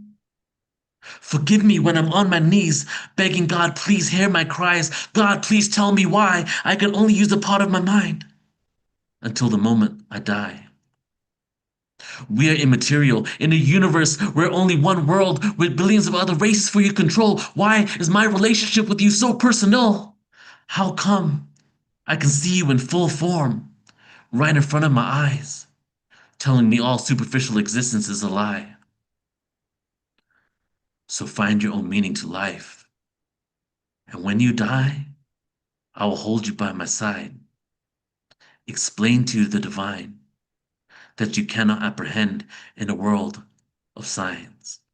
But I want to come right now. Leave this place because I don't belong. What I know makes it hard for me to go on, so wave your wand and facilitate my move into the next dimension with ease, please. I don't want to be in pain when I'm erased from this life of superficial gains. Pain is nothing but a signal being sent to your brain. Can you leave your material life? No, you're not ready to come. No, you're not ready to come. Some years must pass until your life is done. Thank you.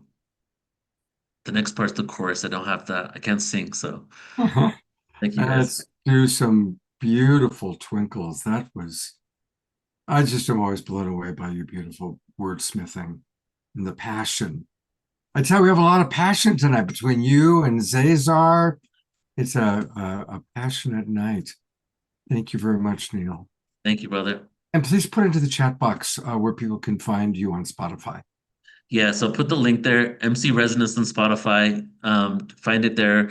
I have, one album that's just spoken word. We have a Dragon Light Language album coming out, which is you think I'm rapping in Sanskrit, but the whole thing is Dragon Light Language with hip hop instrumentals, and it's really cool. It's an activation album as well, so do check it out. But if you can join us on tour, if you're in Europe, then healthemusictour.com. Great. Mary Rodwell is next, and we're going to have Alan introduce her, but his camera is off. So Alan, either pop in right away. I'm here, Scott. I Um, am here and ready to introduce Mary. Yes. There you are. Okay, great. Thank Just you. taking You a make it little- hard for me, I tell you. Well,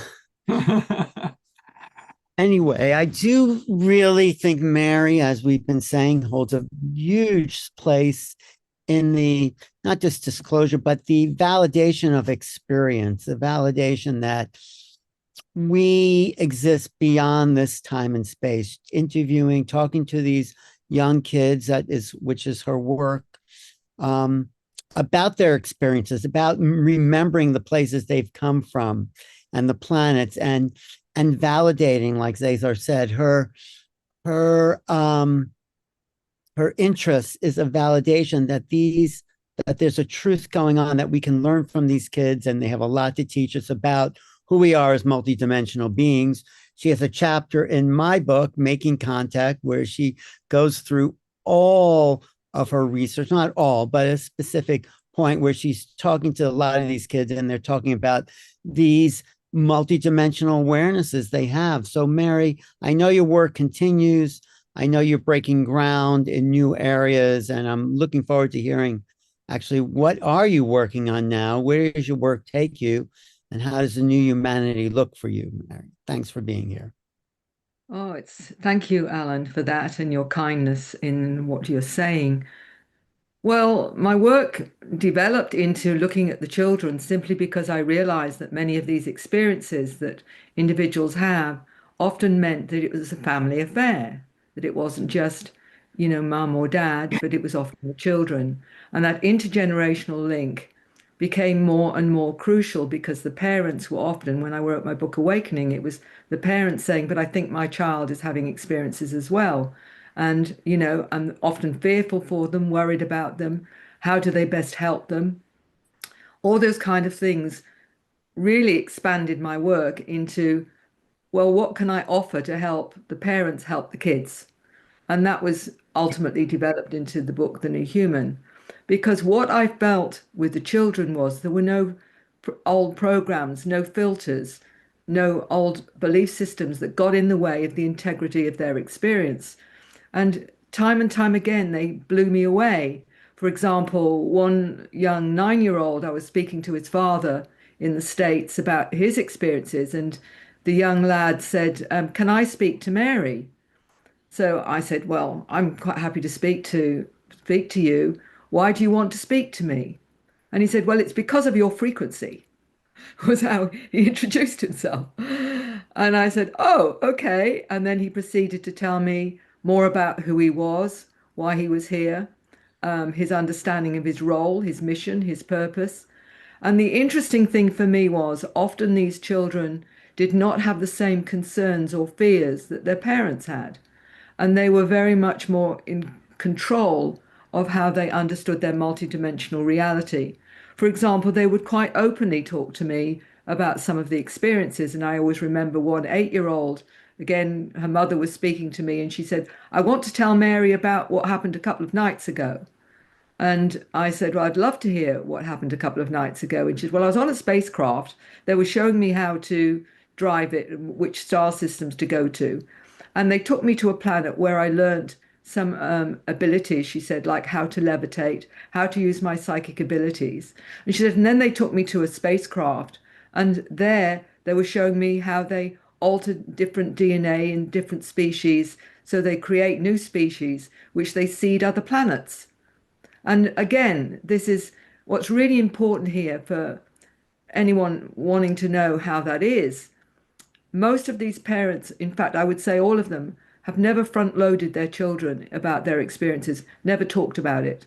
This is the child mentioning their experiences. And the only thing is that many of them are quite bewildered in how to respond to their child that's speaking about these things that for them are still very, very confronting.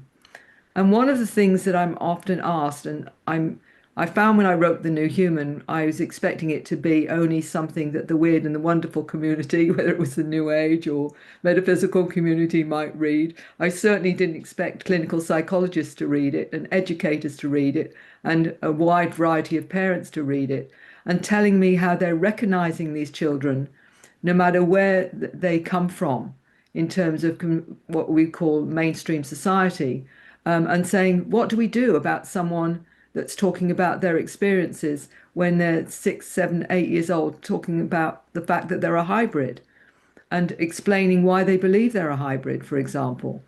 And, you know, to give you another example of a 7-year-old that explained to me she was a hybrid, she was part blue avian, part human, that she knew that she'd bring in light language for healing and saying, I know how to heal people and I show them how to heal themselves. This is all quite spontaneous. And what gave the children, for me, the power over any kind of dissent in terms of their accounts was this was coming quite spontaneously. Often the child has no conception that that's not okay to talk about it. And I'll give you another example. You may see this picture right behind me here. I remember an 8-year-old coming with his mum into my room and saying, "Oh, I've been there." And he said, "The planet that's on there to the side, it's a bit bigger than that. And I've been through that portal," he said, "to go to other dimensions," and proceeded to tell me that when he goes on board spacecraft, he's connected to the mantis beings. And he said, "They're my family. And when I die, I'm going back to being a mantis." And then described going on board his craft, and he called it evaporating into a mantid form for a time. And I said, "How does that feel?" He said, "Well, a bit strange, but it's okay because I have a little mantid that also talks to me." Now, where do you get such incredibly profound information like that when it's an 8-year-old telling you quite spontaneously how they understand themselves? For me, I was just blown away by it. And I couldn't see how anyone could in any way create this as or explain this away other than it has integrity. So when Alan says Mary's listens and open, I have no choice but to do so. Because ultimately, how can I in any way disqualify something that's so profound in children that are coming out spontaneously with this? And the biggest issue for the children, which was quite sad to hear when I spoke to this young man about his time where he went on board craft with a couple of school friends and explained that he was being educated on board craft, and explained that there was a group, some of them are human children, some of them are not human. And I said, "How do you know?" And he said, "Well, the ones that aren't human have different shaped eyes," he said, and they were showing me how to use my mind to create things. And they gave me complex information. So I said to him, "So complex information? I said, can you tell me some of the complex things that you're being taught? And he said, no, he said, because it's too complex for you. And so I was kind of put in my place pretty well there and then. But what was sad for me was the fact that I did say to him, what about your two friends from school that go as well on board craft? And he said, I said, do they remember? Did you ask them if they remember going on board craft? And he got quite cross and he looked at his mum, who was in the room with him. And he said, Mum wouldn't let me. And she explained, well, I was afraid that if they didn't remember, in some way they would see that he's rather strange or unusual, and I didn't want him to have that experience. So the biggest issue for star seeds and the young ones is the fact that we live in a society that denies their experience and design, and you know, stops them from being open about their experiences. So the one thing that I have always said to the parents is, because they say, how can we help? I said, well, they're getting help from their space family, their star family. I said, but you can help by giving them someone to talk to that listens and honors their experiences, because that will help them ground and help them be part of this new burgeoning awakening of humanity, because they've all come with gifts, they've all come with tools to help us break through the veils, and really they've come as our teachers. So I said, what we can do more than anything is help them understand being human, help them understand how to have a healthy body and healthy life, but ultimately we're there to listen to them and for them to teach us how to be more of an awake, advanced consciousness on the planet, and to help their role as a mission. There's so many stories I could tell you. I mean, I've written many of them in the book, The New Human. But what I'd like to say is, if you have children, then the most important thing parents say to me, what can I do to help? And I said, just listen. Just listen to their stories, because most of the time they won't be able to speak to anybody else. So for me, that's the most important thing with the new star seeds and what have you. But my main thing I'd like to say is that's been my job, really, to listen and to hear and to be a place of safety for those that are having experiences, so they can start to honor and validate their own experiences and to become all that they're meant to be. You found that the different children that you're working with, are they telepathically connecting with each other, kind of like we've heard in the telepathy tapes? Absolutely. They're recognizing each other and connecting, often through the parents that are also awake and having experiences and whatever. They're also introduced on the craft. Many times they will suddenly meet somebody in the, on planet Earth that they've met actually on the craft. But I've also met those that are walk-ins as well, that have met others like themselves. And I always remember a wonderful lady. She was she said to me, I'm a walk-in. I said, how do you understand that? She said, well, I come from a wonderful craft, a cylindrical craft. I'm 9 feet tall, blue eyes, and we were telepathic. And she said, and we absorbed food through light. But I suddenly found myself in a 3-year-old body, she said, where I had to learn to talk and I had to learn to eat because I'd never done that before. And she said, and there's a few of me on the planet, she said, but I'm there as a kind of reporter. I go back and report what it's like to be human. And she said, I have met some like myself. Occasionally I've recognized them, and we all sort of know each other. So there's this wonderful connection on another level with many of the star seeds, with their star family. And one of the things that I'll say to people when I'm working with them, usually to take them by surprise, because they'll say, well, I don't know if I've got any connection to any star system or whatever.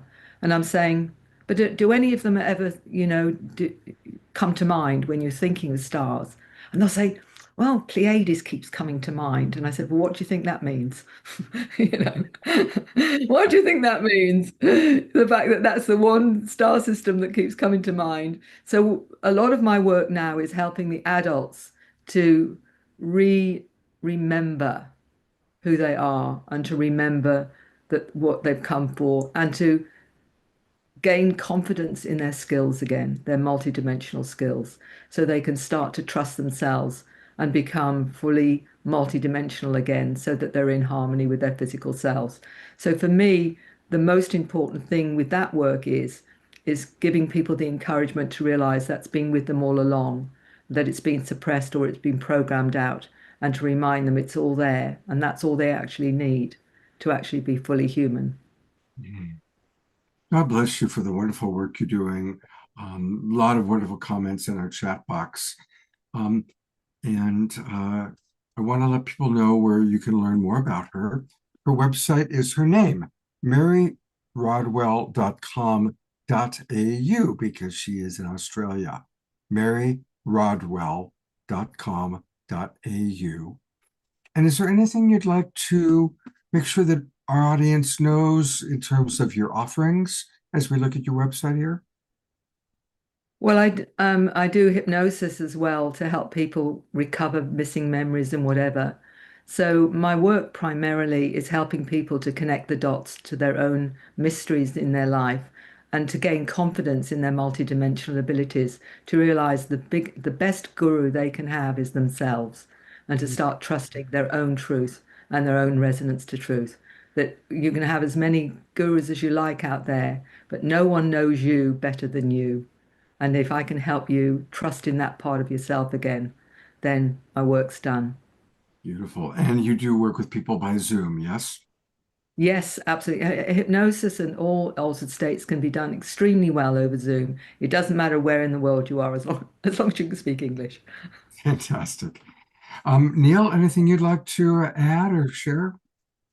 Yeah, there's a few things that stood up from what you're saying that I just like really resonate with. That, we often say that now is the time of the self-guru, not the age of there was a time for gurus to come down when the frequency was at, well, can you hear me okay? Yeah, good. Yeah, when the frequency was at a level that we needed teachers to come in. So as you're saying this, I'm realizing even more, we can say that it's the time of the self-guru, but you're actually assisting the children coming in before the indoctrination is put on them, saying that they need someone to follow, right? And another component was when you said that thing about the star system, um, and that person saying, well, I feel connected to the Pleiades. Our subconscious mind is continuously leaking real information, right? And then there's one question I have for you now. They often say to us, oh, you're imagining that. Oh, it's just your imagination. But these children have such strong imaginations. So what's your take on the imagination being a window to a greater truth? The way that I help those individuals that are opening up multidimensionally, their clairvoyance, their clairaudience, their clairsentience, their sensing, knowing, intuition, and what have you, they're still concerned, even when they get downloads, where is it coming from? Can I trust it? Is it real or is it my imagination? I said, and actually, multidimensional information is instant. You don't have a chance to think it, it's already there. Whereas when you actually create something, you've got to think it to create it. Therefore, that's a very distinct difference. In other words, if you think of your bedroom, you know right away where your bed is, where your window is, where your door is, because it's real. If I said create or imagine a bedroom, you'd have to think to create it. You'd have to think, well, how big would the room be? Where would I put the window? Where would I put the bed? Where would I put the door? It's a completely different process. So instant information is coming either from your multidimensional superconscious higher self or another intelligence, your guide, your guardian angel, whatever name you want to give to that other source, or your ET connections. It'll be instant before thought. And once you've got a handle on that, you can't mistake it because it's coming in without you even knowing often what it is that you're going to bring through, as anyone who channels knows. So it's actually very easy. It's just helping people to know the difference. With left brain, you think before you speak. Right brain, you speak before you think. And once you get a handle on that, you've got it. It's as simple as that. It's a deep level of trusting yourself, right? Because if 'cause that's the whole thing. I've had hypnosis sessions, and the first couple sessions, I would doubt myself, and then it got to a point where I trained myself to trust what came in immediately. Because if you start doubting yourself, then you start to think like, "Am I seeing myself on Orion? Like, is this what's going on?" And then other components come in Yeah. there. So I it's call like it's a deep healing that you need to do to trust yourself on that level. It's stopping the left brain interfering and coloring the information, which is what we often want to do because we want to somehow alter it. The main thing is to trust it is coming in with integrity as a frequency and not to get in the way of it, as anyone who channels knows. Yeah, yep. That's a life lesson there. Goes across the board beyond hypnosis, right? Yes. Mary, thank you so much. You're amazing. I always love every time we do an event, I say the same thing. I just love having you on and just seeing the updates just continuously unfolding. And you've worked with over 3,000 children, is that right? Since now? Well, families and Yeah, children, the families and whole, children. yes. That's incredible. Yeah. Thank you Thank, for being here, Mary. thank you, Thank Mary. you. I'd love to have you on again. Really wonderful. Thank you. Thank you. All right, Neil, we're going to have another song from our dear Nina Gray. Thank Boy, don't you you. wish that when we were children, we would have somebody like Mary to help us remember where we came from and all that? Wouldn't that be amazing? Oh, the guides, the hands to light the way. Yes, yes, yes. Thank you for your work. Thank you for your commitment and your dedication to these star beings and star seeds.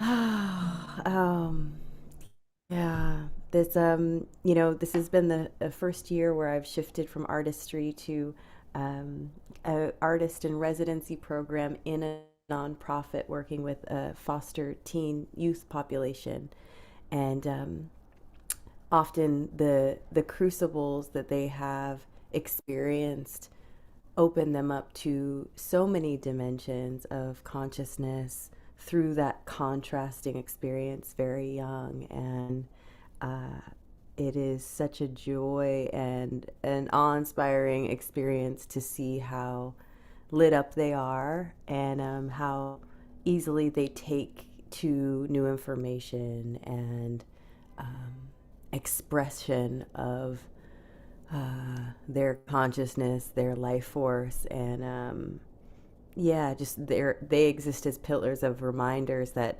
this modality of like trauma survivor can also be flipped into like a thriving modality as that aspect of existence that breaks you open to your gifts. And I see that demonstrated through them so often, and yeah, I am humbled by it.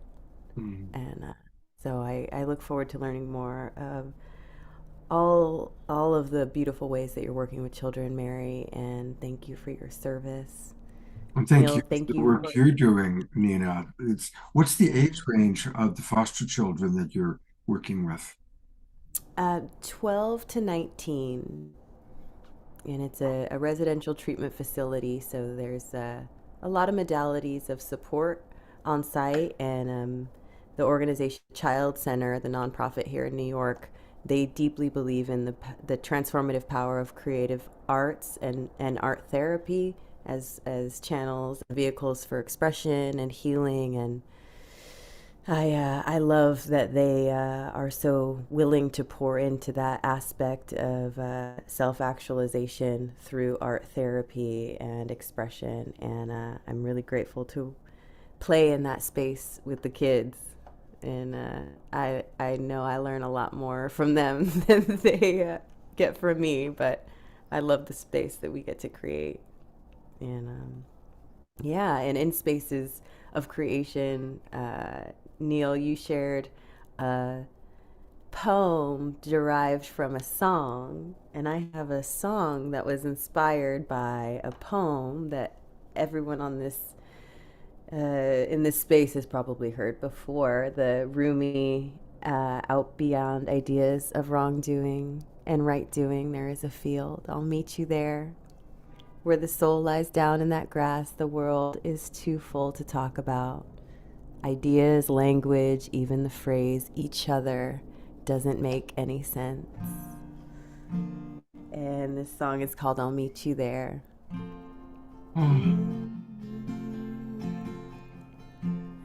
Way out past the sidewalk's end, in these city limits, beyond the neon skies, beyond these high tides, out beyond the flower ridge, where we play as children, past the carnival lights, in midnight air, I'll meet you there.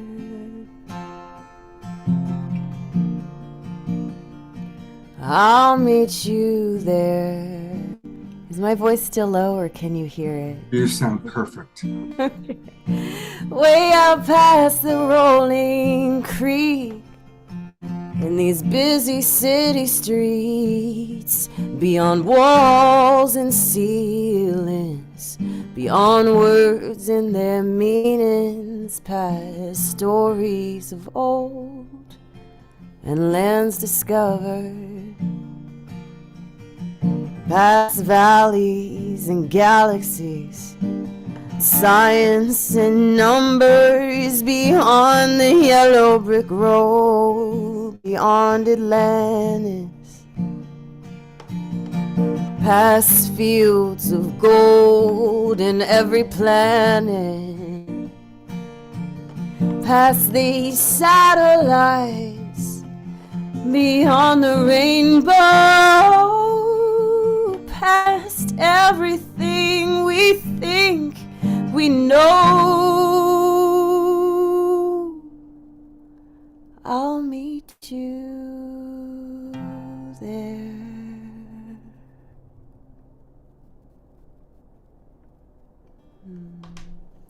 Thank you. You know, Thank you. that song, I'm so glad that you've done that. And I'm actually gonna have Connie make an edit just of that because as a love coach, I almost always, especially when people are in conflict, bring up that Rumi poem because that is, as a coach, that's my job, is to bring us into that field outside the ideas of good and bad and right and wrong and into just really connecting. So that you've made a song is amazing. So that I'll song is going text to get a you the lot. link. Yeah, I will definitely send you the link. Thank you so much, Yeah. Nina. We love you. Oh, Oh, I thank did find you your for YouTube bringing us channel. there. So before you, here's the YouTube channel. It's easy. Just go to YouTube. Oh no, that's the trailer we're gonna play. Hold on. I do. Whoa, that's cool. My YouTube got an upgrade. YouTube's looking good. No, actually, here we go. Yeah. Okay, let's try this again. Scott shows the YouTube channel. Take two. There it is. Just go to YouTube, everybody, and put in Nina Gray, Grae, and there's all sorts of wonderful, wonderful songs here, wonderful videos, a lot of really beautiful, beautiful things. And I'm actually, there's things I've never seen here before. I want to have. I'm going to check this out after the show's over. Your space. Oh, God, that looks good to me. So thank you, Nina. You're so generous in your offerings. You really are. And those young people, believe me, they are very, very blessed. You're changing their lives. To have someone as beautiful as you are, to show interest in them, to show care, to support them, to find their talents and to express themselves, that's life-changing. So thank you. Absolutely. Thank you. Thank you. To anyone who works with kids, you know that they give you so much. So I couldn't say that I'm here just giving to them. I receive so much, and I receive so much from being in this space that you create, Scott. So I will sing it to the moon and beyond, the outer limits of all galaxies. Thank you for being who you are and bringing us together in beautiful spaces where we can exist beyond, beyond, beyond, beyond. My pleasure. And hopefully you'll come visit us again in 2026. I'll be here. All right. I'll be here. I love you. Mwah, I love you. Neil, we have one more presenter, and you get to introduce her. I do. I was just like basking in that love bubble right there. It's just so much, so much beautiful love, man. I feel it. You The know, empathy, the the passion, show everything. has really become that, Neil. It has. You know, I think because we've been doing this for so long, we have such a beautiful family of presenters and such a beautiful family of audience. And almost every show now just it's an experience of love. You Yeah. know, it is, I so look forward to my Wednesday and Saturday nights. Well, it's the community that you brought together. This is a solid community online, people all over the world that get to interact. And the variety show, just the structure of this event just allows for so many people's talents to be showcased, right? And then you're transmitting the love and connection. It's beautiful, right? And the fact that you've been doing this for years, every time I'm on, even though it's been a year and a half, I just have to give you props for just what you've created here and how you just keep on showing up, brother. It's beautiful. Well, thank Yeah, you. thank you, Scott. Sure. I'm your sacred mirror. After Maria, I'm really excited about sharing with the audience the big news about New Living Expo. But let's meet Maria, Yes. and then we'll go to New Living Expo. All right. So everybody, I'm excited to introduce Maria because Maria I met in where was it? It was in Mexico City around 3 years ago. And we were at a conference there. And just recently, just around 4 or 5 months ago, we reconnected. And she's also come on a deep, deep level in Portal to Ascension sponsorship. She's going to be featured on a lot of events. And this is just the beginning, really. I think we've just done one thing so far, and this is the second one. And there's a lot more to come. She's going to be at our expo as well. And she is just a multidimensional visionary, a cosmic weaver, a healer. We have a mutual friend called Debbie Dashinger, and Debbie was telling me the other day, Maria, how she received a healing session from you recently, right? And she was just telling me it was the most powerful healing session that she's ever experienced in her life. And you know that she has experienced a lot of sessions. So I'm going to do your official bio. I want to introduce everyone to you. So Maria Martinez, multidimensional visionary, cosmic weaver, quantum alchemist who life bridges realities far beyond the ordinary. Born with ancient inner knowing, she has traversed dimensions and timelines since childhood. Guided by angels, ascended masters, celestial allies, Maria has walked aboard extraterrestrial starships, spoken face to face with beings from distant galaxies, and collaborated with intergalactic councils, including the Galactic Federation, the Order of Mary Magdalene, and the Order of the Melchizedek. As a psychic medium and interdimensional channel, she transmits light language, cosmic tones, and healing frequencies that ignite the soul transformation and awaken divine sovereignty. She's uniquely gifted in perceiving and repairing distortions in the human energy field, clearing interference connected to draconian, reptilian, archon, Anunnaki, and other multidimensional forces, working alongside luminous collective of plasmic beings. Sought out by extraterrestrial races for her guidance and recruited for cosmic missions, Maria serves as a living bridge between the seen and unseen, inviting humanity to remember its multidimensional origins and step into the extraordinary truth of who we are. Maria, thank you for being here. Thank you. Thank you for having me. Such a pleasure, and such a pleasure to be in this beautiful community with everyone. I just felt into everything that everyone shared, and it just brought many memories of sitting at the table together in other galaxies. So thank you for having me. Yes. So I feel like the theme, we didn't really come up with the theme before we started this event, but the theme has been interdimensionals, ETs, and ascension. So I'd love for you just to take it from here and just like take us into those realms of like what is the connection between ascension and our interdimensional nature. Yeah, thank you. And I'm just going to share a little bit more of, what everybody else has shared on that topic. The ascension is the awakening, is that higher consciousness, is the activation of who we are. That is already happening, across humanity.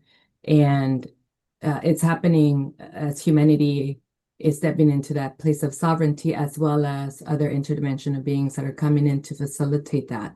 Arcturians and Andromedan beings, hybrids, Lyran, and that are coming in and stepping more into our awakening and facilitating and also guiding, as well as taking us aboard ships and other journeys for us to remember our divine technology.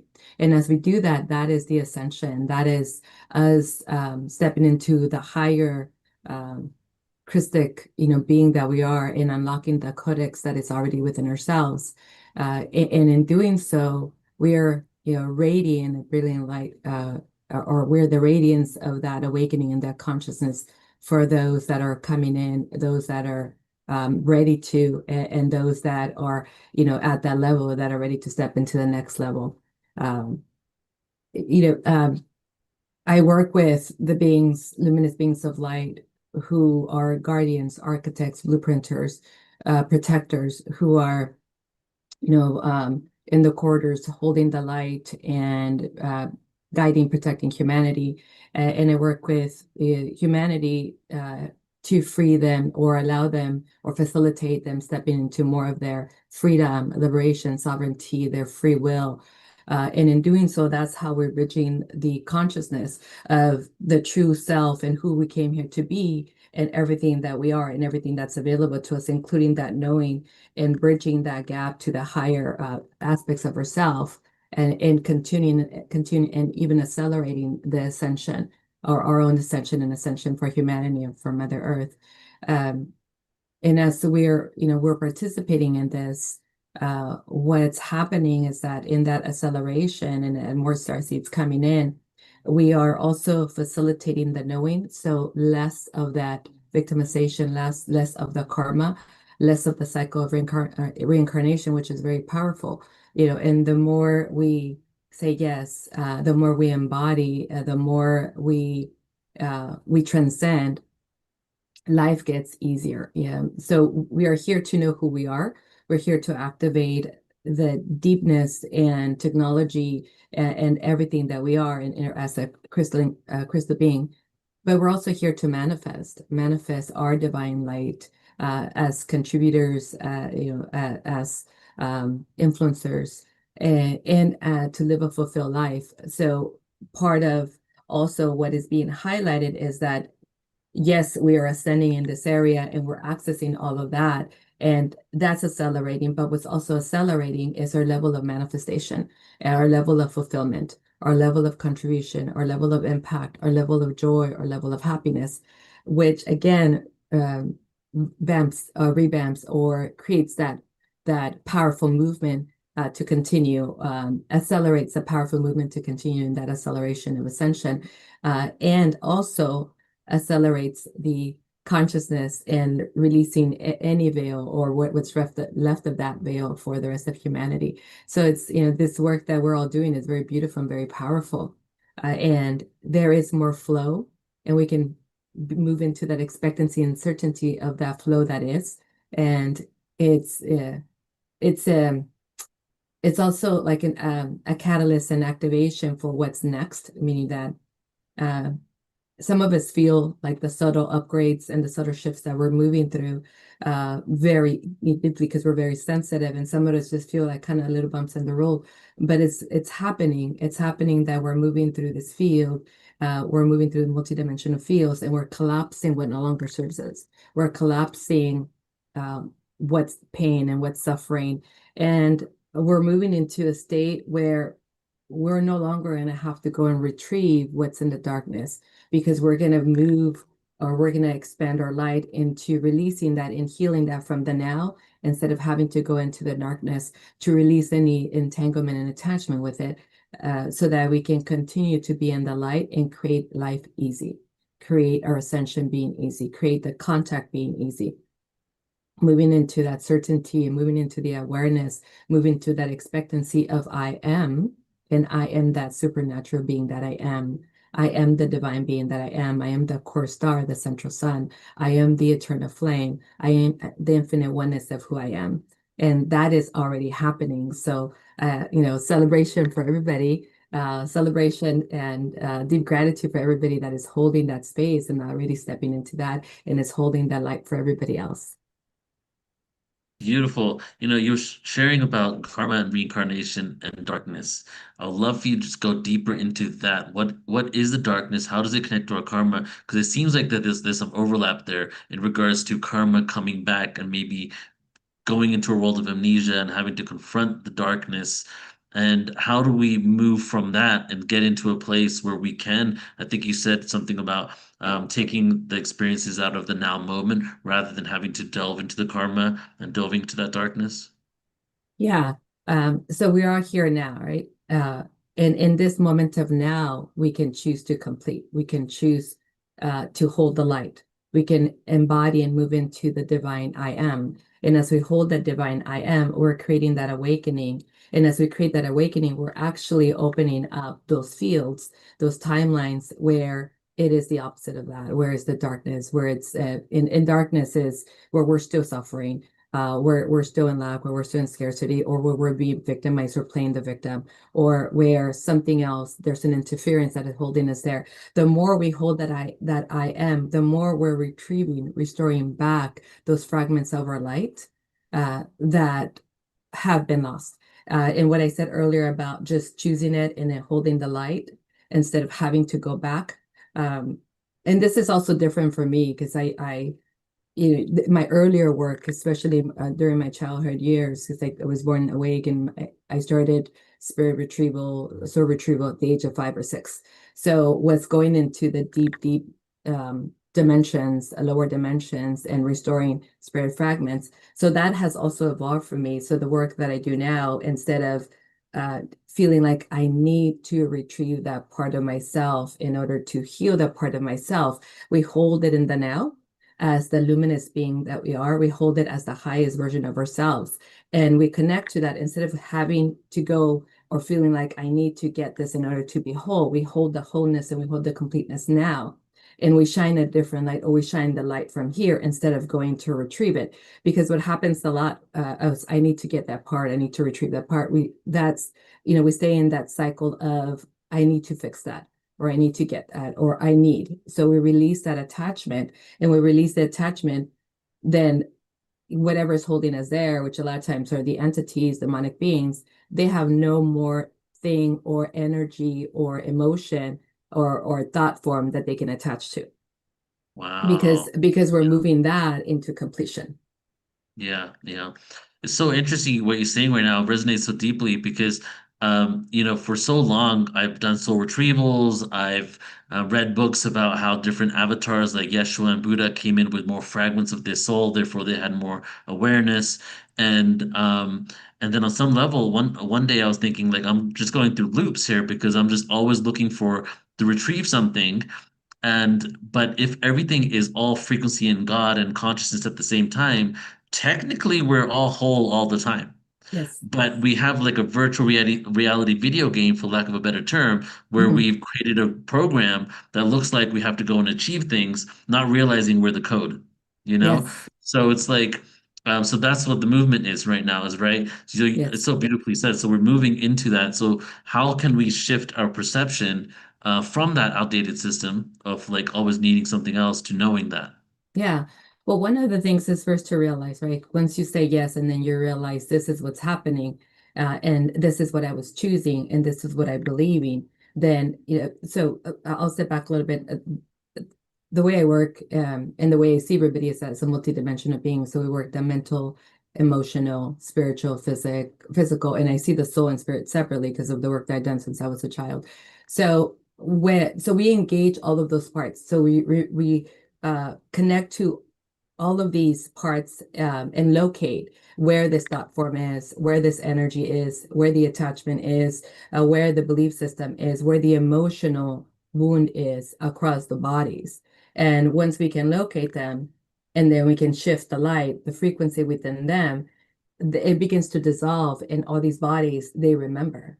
They remember I am a luminous being of light. I am the I am the core star, I am the infinite essence of who I am.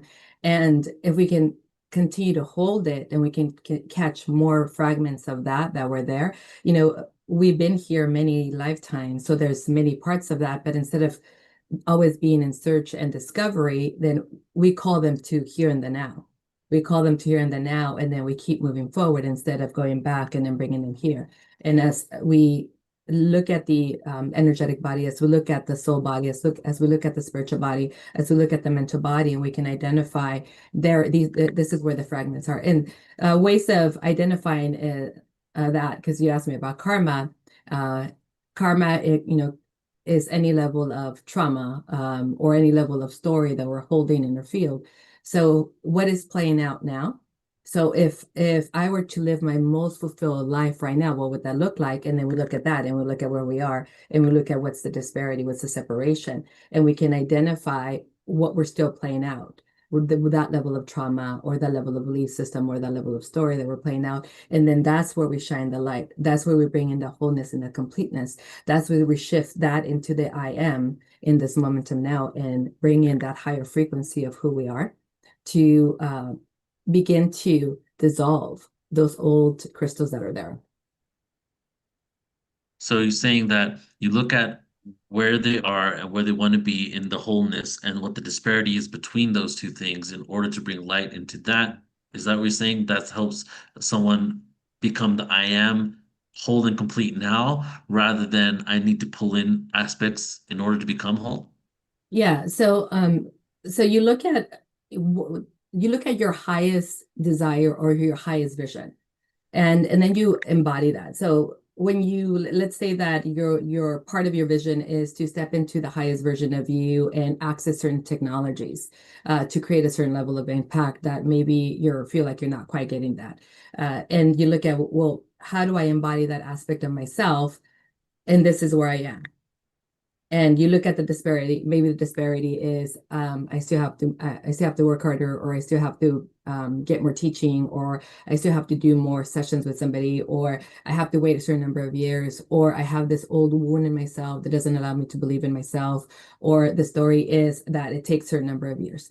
So those are just examples, but we look at where these distortions are that are creating this disparity, and then we can collapse them because we can choose. One of our biggest superpowers is choice. I can choose to be in the moment of now as my highest version of myself and embody.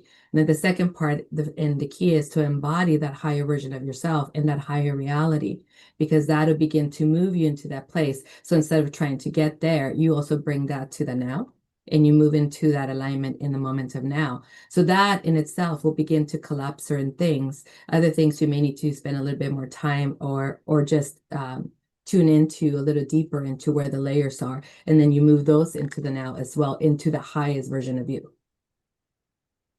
You shared earlier about you see the soul and spirit separately. Can you speak about that? Yes.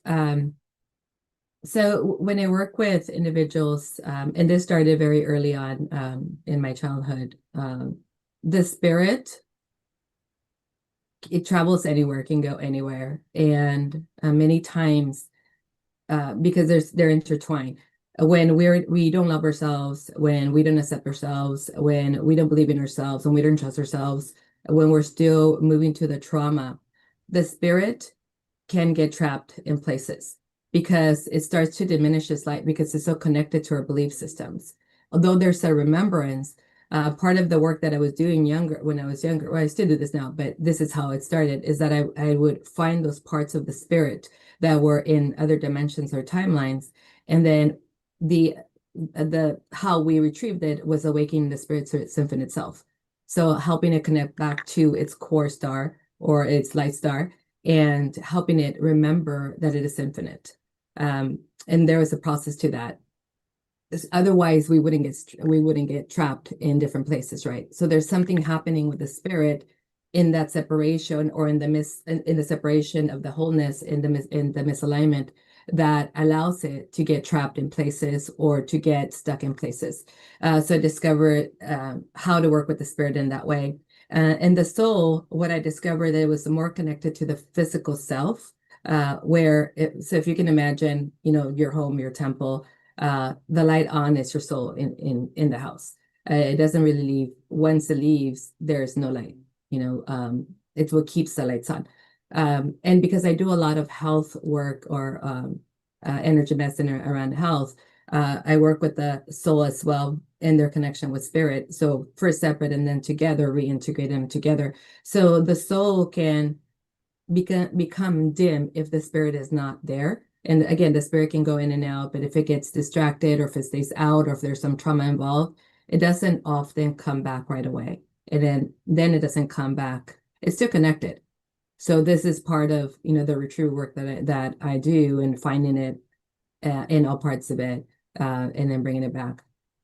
And then once it's connected, or once we awaken it, and once we connect it to the light, then we can awaken the soul and then reconnect the soul and spirit for that individual, and then bring it back to the body. And that's an immediate shift that you see in the person, from low vitality, aches and pains, to just like surviving in their body. The other thing that I notice is that when spirit is not in the body, other things are in the body. Especially if it hasn't been there, there's other occupants, there's other entities attached, lots of implants. Basically, the house has squatters. So we clear all of that up. We connect the spirit back to the soul. The soul, lights up again, and now they cultivate the relationship. So part of the healing is also the person cultivating the relationship with self, spirit, soul. So let me see if I can summarize this a little bit. So you're saying that the soul is in the body, it's in the house, the spirit transcends realities and dimensions, and then a lot of times we have disconnect between the soul and the spirit, and without that connection, then we have the potential for other types of energies and entities to kind of hijack our consciousness, right? Yes. And what your work does is you bring back the interdimensional spirit into the house of the now moment with our soul. Is that right? Yes. And so the soul is the light of the body. So just to clarify that, and this, yes, exactly what you said. So when we reintegrate, so when we build that connection again, and when we cultivate the relationship with self, we're cultivating with the divine essence, which is now the merging of the soul and spirit. The divine essence is the merging of the soul and spirit, and the awakened soul and spirit connection.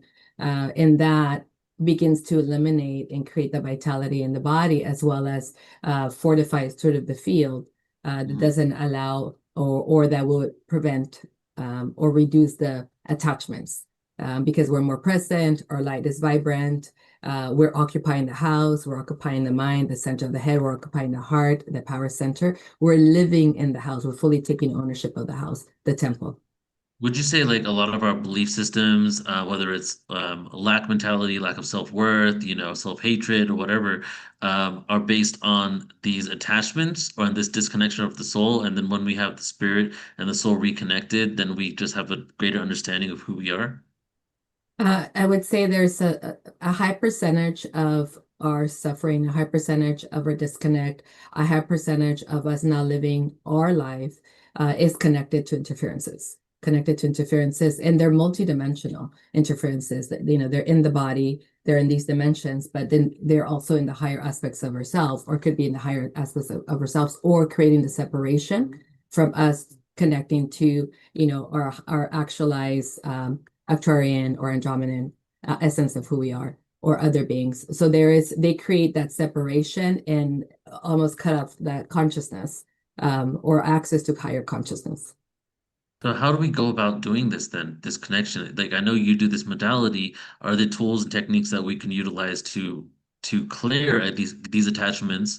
And are there even moments where we just have a disconnect, but we don't have attachments? Like what is the process of reconnection? Yeah, so that's a great question, because we're all here and we're all moving in this movement of ascension and higher consciousness. Well, the first thing that I want to say is that there hasn't been one person that have come across that doesn't have an attachment.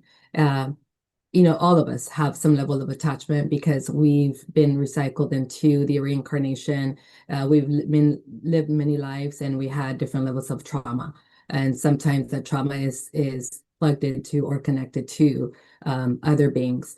So with that said, how do we prevent less of that? One is what we're doing here now is stepping into our I am, stepping into our authority, stepping into our sovereignty, stepping into our power, and exercising our free will and power of choice to be that higher presence, to be that brilliance of who we are, and also being of service to others. So the more, the higher the frequency and the more we shine our light, the less attachments that will interfere. However, for some of the light workers, there are, and especially if you're sensitive, you may feel some of the interferences because you're sensitive, and some of the light workers, you may feel the interferences because of the work that you're doing. You know, they're preventing you or wanting to prevent you from really expressing yourself fully as that Christic being that you are. So will they go away completely? What I like to say about that is that the more you become aware and the higher the frequency you hold, the less of that is around your field. And the more aware you are, and the more you hold the self-actualization of mind, body, spirit, the less they attach, because they attach lower vibration and lower emotional states. So say that last part again. The more we hold the intention of what? Mind, body, and spirit? Yes. So the more we align in mind, body, and spirit, the more we hold that frequency of sovereignty, and we are holding, higher vibrations and constantly evolving or elevating our vibration, the less they interfere, because we are in an alignment. We're not holding like pain and suffering or depression or hatred or self-loathing. Those are the things that open doors or create sort of portals for things to come in. If we are in joy and happiness, if we are in peace and love, we are holding a high vibration, and we are shining it out to others. So we are shining it to others, and they're able to step into or awaken into that higher vibration.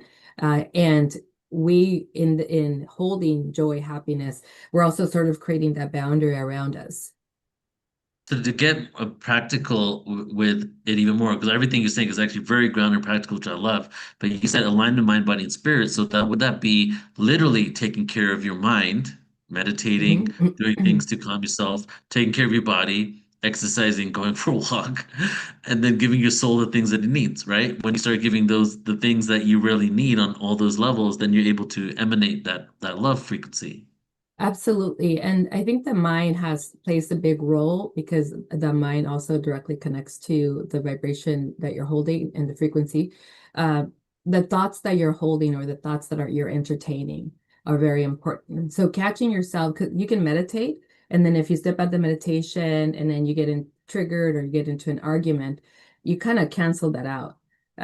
We want to be mindful of what we're choosing to hold in our mind, the thought that we're choosing to hold, because that thought will become. So this is about being, right? Being the light, being the radiance, being the brilliance, being the higher consciousness, being the higher frequency of joy, love, happiness, prosperity, wealth, abundance, fulfillment, having it all. So the thought if you hold powerful thoughts of infinite possibility, infinite joy, that will make it easier for you to be that in your heart.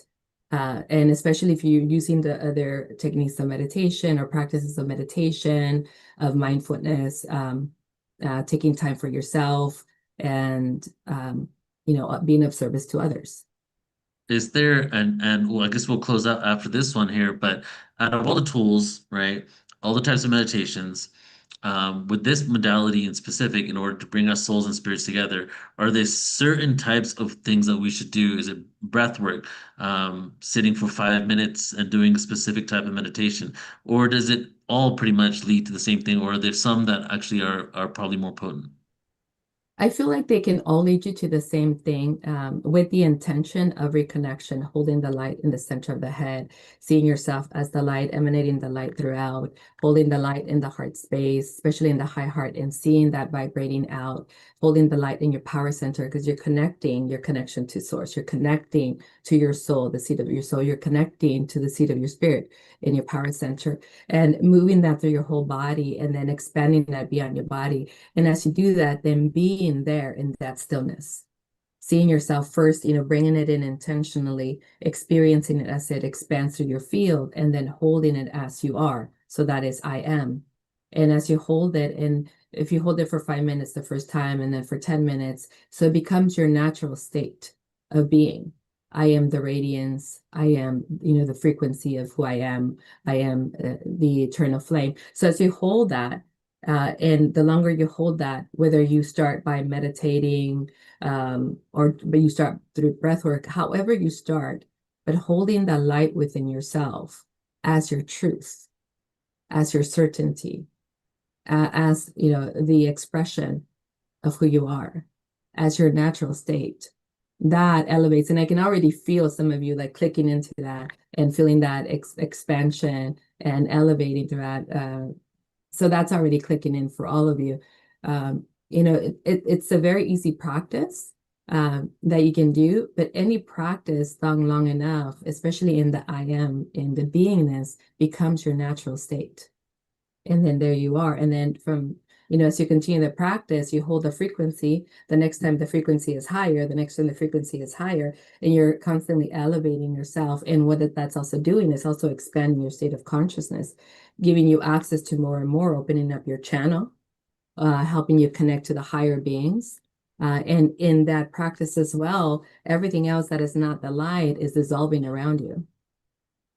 Yeah, I love that. And as your truth is, as your certainty, I meditate every morning and I do like 5-minute meditations and just really internal. And I focus really on relaxing my nervous system and my mind. But you just given me a whole other component is like when I'm done, hold the light within, use my imagination in order to push it out in the world. And just by you saying that and me imagining it, I already feel the shift. Beautiful. So thank you for sharing that. And before Scott comes on, I think we're going to share your website.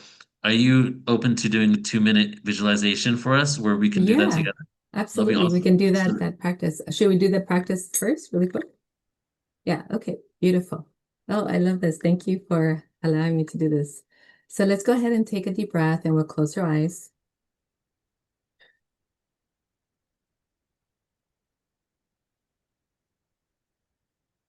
And as we close your eyes, we want to expand our awareness. So we want to go beyond the physical body, elevate above and beyond. Then we want to come into the center of the head and find the light in the center of the head. Okay, I'm just gonna let language is coming in, so I'm just gonna share with you. Anasiti ikara tetsemeneye ik ayana usoho. Shahukama nika ita eke seteti shema unoyoto kurusoho kama anayo oko. But then take one more deep breath. Just feel yourself in that center. Find the light. Move into the light. And as if you were under a spotlight. You may even want to look up through the light and just see what you see, experience what you experience, know what you know.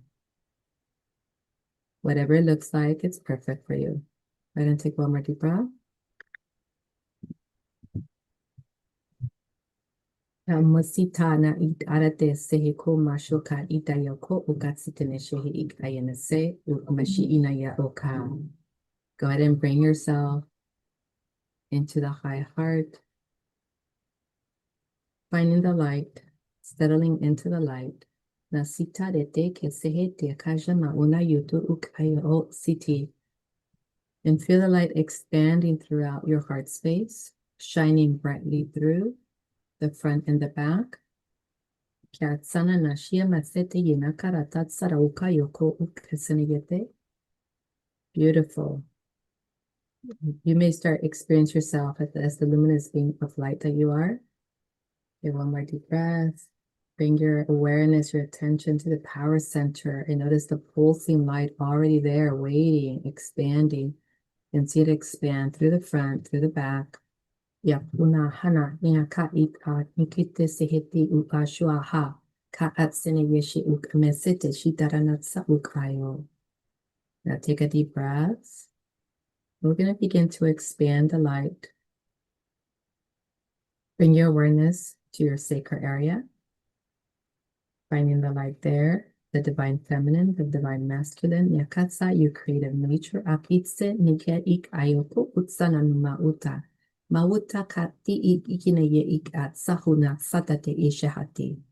One more deep breath. And just notice the light moving down to the root chakra.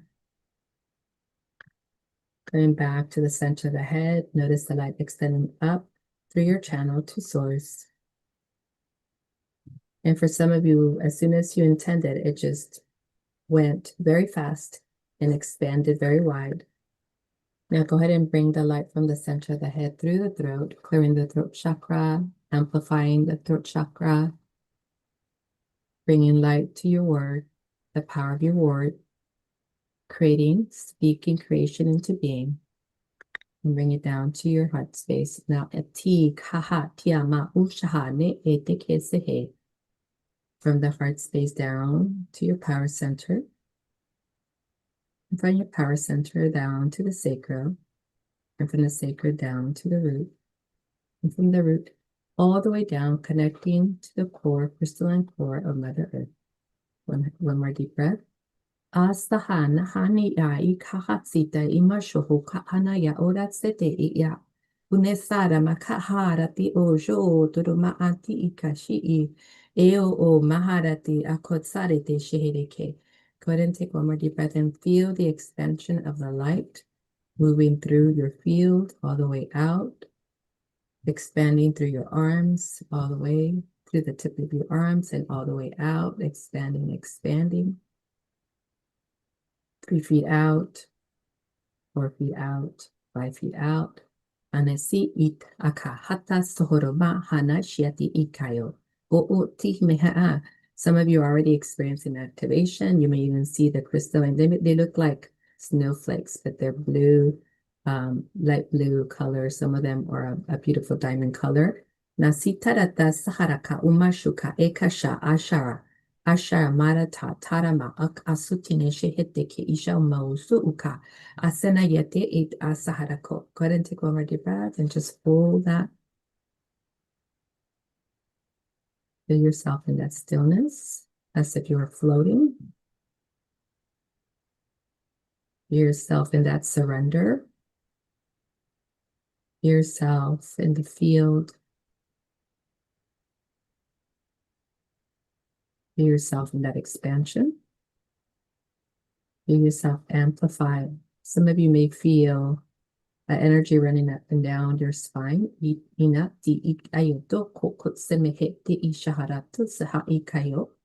Releasing the tailbone. So they're unlocking some of the codes that are in the tailbone.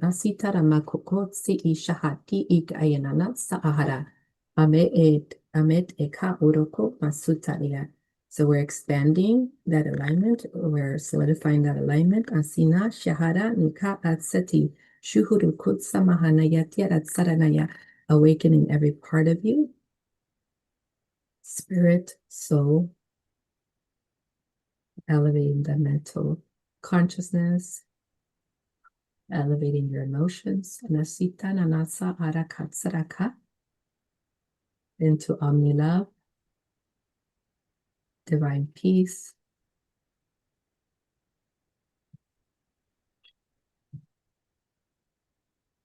loving kindness, Christ consciousness. Ya oka harati isha homa sati taranatsa ika haratatara tutsuru koshiraka haatsa. Some of you may feel a blast of light through the front and the back of the heart space. Nika atsi ita no shohodoko matuaka. One more deep breath, and let's just hold that.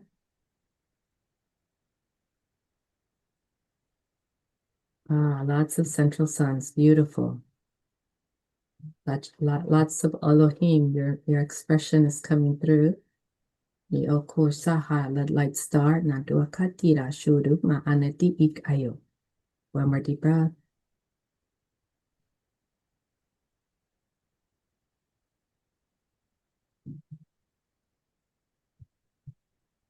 Beautiful, beautiful, beautiful. You can choose to stay there and hold it as long as you like. So I hear the calibration happening with many of you as the codes are being recalibrated. Beautiful, beautiful, beautiful. It is done. It is done. It is done. So be it. Namaste. Wonderful. Beautiful. Thank you so much, Maria. My pleasure. My absolute pleasure. What a joy to meet you, Maria. Of course, it's your first time on our show, and I certainly would love you to come back. People are really enjoying Thank you. It would be my pleasure to come back. Absolutely. Absolutely. And we can learn more about her by going to her website, 360prosperity.com. And there's a lot going on here. It's a very, very abundant website, as one would expect, since it's all about abundance. And is there an offering or product or service you want to make sure that we let our audience know about? Yes. Yes, thank you. So, in a conversation with Neil, I mentioned the bridge is having it all, right? Being your supernatural self, accessing your technology, and manifesting your life. So the areas are wealth, health, and your activation as a divine being. So if you have any questions about that, you can go into, let's say, it's if you go to products and services, Mhm. and actually, I think when you were scrolling down, it says something like book a call with me. Okay. In the individual calls, if you keep going down, if you keep scrolling here, you'll find different ways of connecting with me if you want to just grab a package here.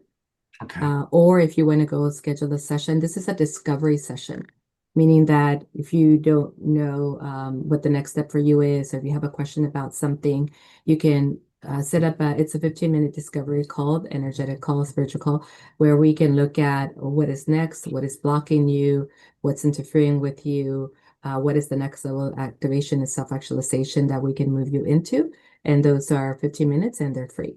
So that's yeah, if you happy to answer any questions, help you with what's next. And so that would be the best way to to step in and see what we can do together. I'm putting free discovery call with Maria into the chat box for our Zoom roomers. And I'm appreciating that we still have 55 of you with us, even though the show is already about an hour later than usual. So thank you, everybody, for staying with us. What a deep and wonderful show it's been. And there's something really, really important that I want us to share. And that is, for as long as we've been doing this show, we've always come to you every May from the New Living Expo. And I've been working with the former owner, Kenny Kaufman. When we first started doing Saturday Night Live, Neil, you might remember that Kenny was one of our co-hosts. It was Deborah, myself, and Kenny. So we love Ken, we love the New Living Expo, and something very special is happening. And so do you want to play the trailer and then have you talk? Or have you talk and then I play the I'll trailer? talk first. I'll talk first.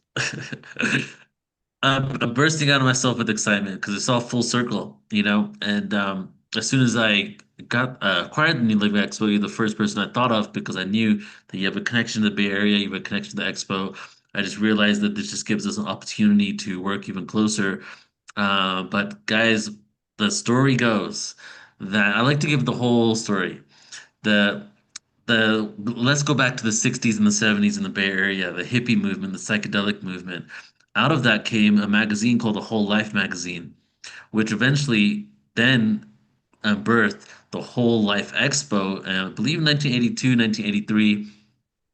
And that expo was kind of like the first spiritual expo in the US on, on the level of what, eventually evolved into. And Ken Kaufman, who became the owner of that expo, ended up shifting the name, selling that expo, but it never actually continued. So he shifted the name and recreated it, kind of birthed a new expo called the New Living Expo in 2001. And that expo has been going strong for 23 years. And when Portal to Ascension was just a twinkle in the eye many years ago, I would go around selling Tibet. So the story I gave in the beginning, when I was traveling around, I didn't mention that I would have around 100 Tibetan bowls in my car that my cousin from India would be sending me.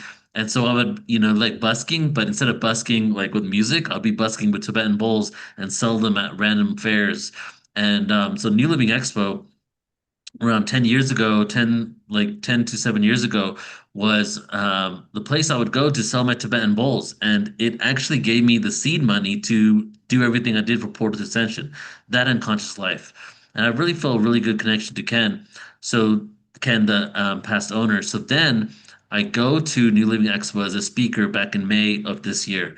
And I'm speaking there and walking out, and Deborah Giusti, who you guys probably know very well, I'm walking her to a car because she lives in Marin County. And then she goes to me, "Hey, did you know that Ken is selling the expo?" I'm like, "What? I want to buy it." And I was kind of joking at that moment. I really didn't really mean it like that. I was just like, "Wow, I wonder how much he's selling it for." And then I just gave Ken a call. We started having a conversation, going back and forth for a few months, and figured out all the details. And now Portal to Ascension has acquired and purchased the New Living Expo. And I'm just so beyond excited for this because we've continuously been evolving. Every year we expand. And I really love the history and the legacy of this expo and being able to take it into the future. I have a lot of ideas for collaboration and bringing other platforms and organizations together in order to really create something beautiful. I also am really much into technology and future technology. And so we are going to be literally blueprinting what the new dimension of Consciousness Expos is in regards to production, technology, the people, including a lot of people that have become sensations and huge over the last few years that haven't really spoke at conferences. So bringing in a lot of new energy and just moving it into this new world. And normally Ken has around 1,500 to 2,000 something people there. We're aiming for 3,000 people this year, 125 exhibitors, and we're gonna have over 90 speakers and probably around 111 speakers altogether. 8 rooms in San Rafael, California. It's going to be the biggest production we've ever done. I kid you not when I say I've been working 13 to 14 hours a day for the last 3 weeks, every single day on this expo. And I had like one day off. And I'm just so passionate, excited. We have we have an epic team that's come together to do this. And we're all just putting in all of our love and energy. And the cool thing is that since I've done so many different types of events, a lot of what I've learned, it feel like it's been preparing me for this moment. And we spoke about contact today. I feel like in the next couple of years, everyone's going to know not alone in the universe. So being able to create epic gatherings in beautiful places where thousands of us can get together in order to enjoy community connection and have the same intention in creating a beautiful, harmonious world that works for everybody, not just the select few, is something that I've always been passionate about. So this expo is just like the next level of that. So excited for it. newlivingexpo.com.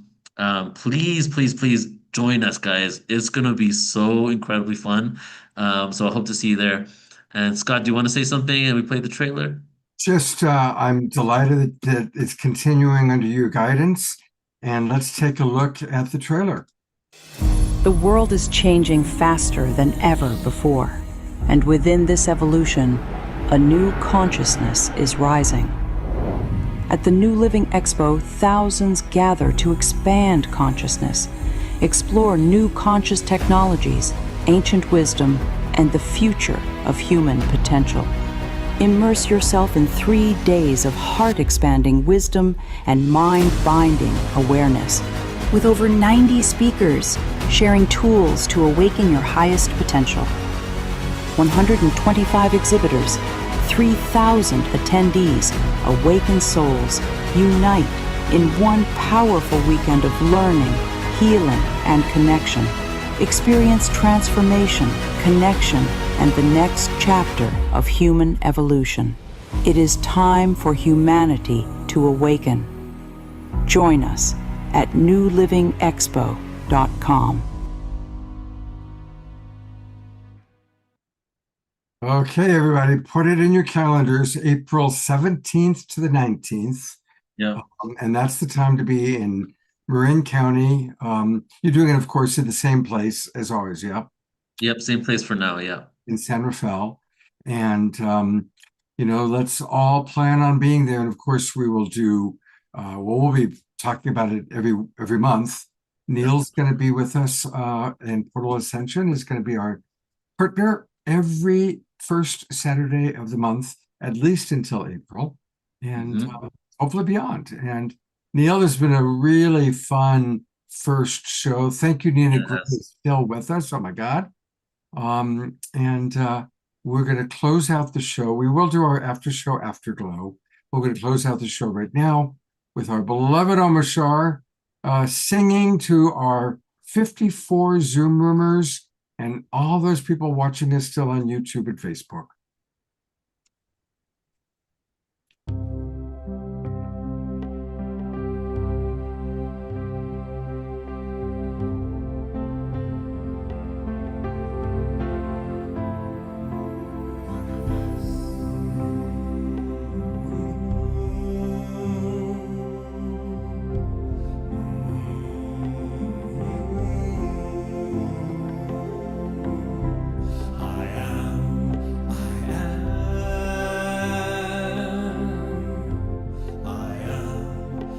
Love inside a soul. I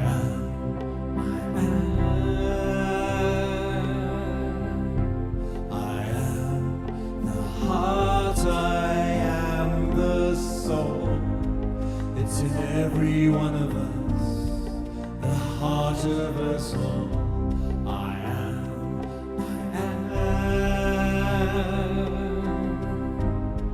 It's the driving force of us, the way of the universe. I am.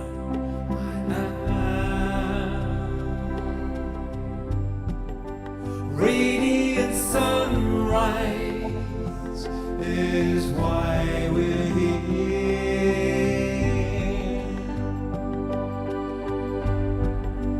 Heart streaming light into our atmosphere, where life is dear and love will free us all. I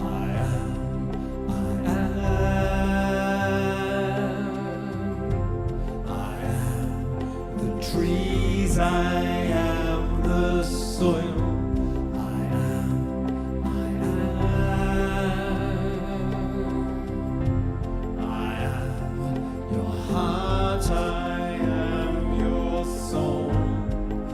In every one of us, the heart of us all. I am.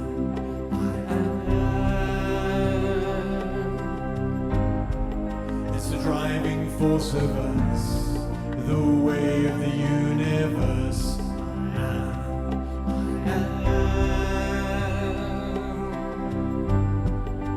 Radiant sunrise is why we're here.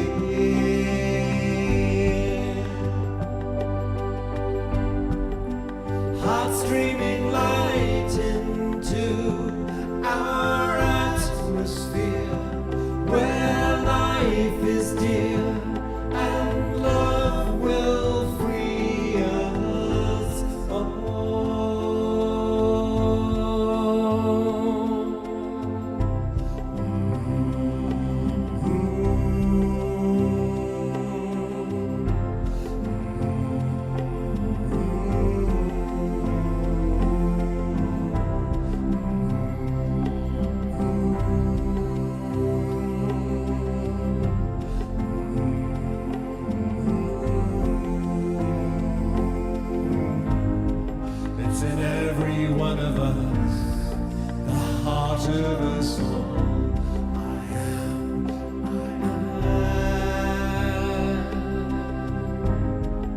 the driving force of us, the way of the universe. I am, I am. Radiant sunrise is why we're here.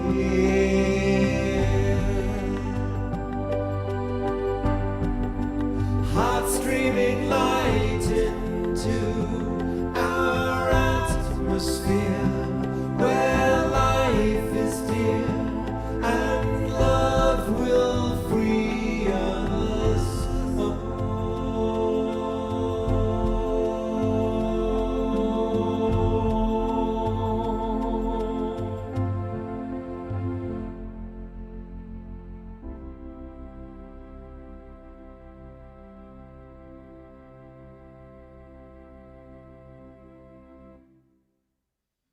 What a beautiful, beautiful, soft, gentle way to conclude, or almost, we still have prayer time, but let's all give some good twinkles to our beloved Omashar. It was just so beautiful. And I love watching everybody still moving and dancing gently.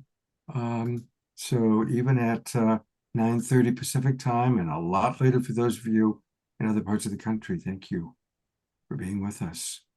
I have a few important announcements to make. And the first is that we are going to have a very special event with Cornflower and Swami Beyondananda on Sunday, January 4th, 4 o'clock Pacific, 7 o'clock Eastern. I just put the registration link into the chat box, and I really hope you'll all be here for that. It's going to be a lot of fun. Talk about moving and grooving and dancing. There's nothing like cornflower music to get us moving. And of course, Swami, also known as Steve, is a very clever and funny fellow. So definitely plan on joining us for that. Also want to let you know about next week's shows. On Wednesday night, we've got an amazing lineup. We have 4 authors that we love. Adam Apollo, Carissa Sims from Humanities Team, Karina Angela, one of our favorites, and Jorge Luis Delgado is back. So we've got 4 wonderful authors that we love, all sharing with us their new books and their new offerings. And they're all really, really cool people. Also want to remind you that we partner with the Connection Field and the Coherence Cafe, Julie Kroll, Teresa Collins, and friends. And there's a free event coming up on Friday, December 12th, once a month at 12 noon. They did 9/9, 10/10, 11/11. Well, now it's time for 12/12. And the events are beautiful that Julie puts together. Omashar was featured in one of them. And so definitely join us, Julie, and I'll be there Friday the 12th. That's at 12 noon Pacific time. It goes for about 90 minutes. So those are the announcements on my end. Again, definitely everybody go to Portal to Ascension and start, really checking out all the wonderful programs that Neil has done. And Neil, thank you so much. This is a great first of our new partnership together. So I'm really grateful for it. I'm going to officially stop the recording because... And Mary's still with us from Australia. Amazing. Thank you, Mary. Thank you. I'm going to turn over to Giara and Desiree for our closing time, where we do a little prayer and everybody's welcome to participate. I'm so full. This has been so beautiful. It really has. And I love the topic tonight. In my personal meditations, I've really been talking about authenticity, talking about, bringing in those ascension codes and just really expanding those. So thank you for all what we did today. All right. So let's bring in some prayer. Nice big breath in through the nose, out through the mouth. Ushakarakate sirakara surukara takasira karatu sirakete sirakate sirakarura kareta sireta gara surukara kareta sirakareta siriguru takara sirakaratsa. Ushakarakata karakure kete sikarakure te sirakarakure sirakete sirakete kasurukarakate sirakatasa. Ashikarakata kasurukurokata sirakaratu surukutukurata sirakarakara sirakurukate sirakarate sirakaras. Ushakarakata sirakata sirakarasarasa. Bringing in those activations, those things that we need right now for our mind, body, and soul. Tukarete, sarakata, sarakata, sarakata. And increasing our ability to speak our truth, stepping into our true authenticity. Utakarete, sarakata, and gratitude. Kutakara, sarakasa. So beautiful. And praying for all the children, the awakened ones, the ones awakening, children of all ages. Just so beautiful. And we can put our prayers in the chat and blessings to all those that we love that need the extra energy, the extra support. Boosting a prayer for something meaningful being accomplished at the peace talks between UKR and Russia. Karen, thank you for sharing the miracle, the full circle miracle. Prayers for the new baby, Geneva Ray. Prayers for our kind-hearted ranch.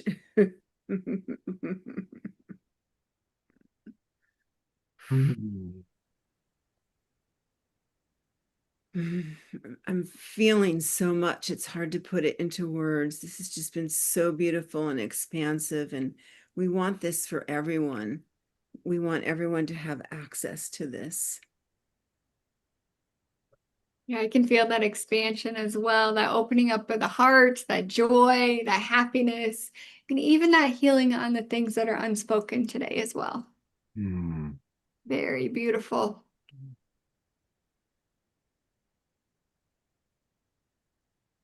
Absolutely. Anasuya, blessings on Anasuya and all of our beloveds who are going through whatever challenges they are. And blessings on all of our different communities, Portal to Ascension, Unity Earth, Soul Search, the Connection Field, the Global Peace Tribe, all these wonderful communities that are interacting and interchanging, providing us with so many options. And I think Scotty Satori is at every single one. Scotty, you should like put together the calendar because you're amazing. You're at like every single one connected to every single group. It's beautiful. I know several others. Carol Craig is also very connected. So thank you, everybody. It's been a beautiful, beautiful evening. Thank you, Desiree and Diara, for doing this every week now. And wishing you a beautiful Sacred Sunday tomorrow. And I hope to see you all on Wednesday night. It's going to be a really, really good show. Take care, everybody. And thanks again, Neil, Omashar, Nina, Mary, Maria, everybody who participated tonight. It was a beautiful show.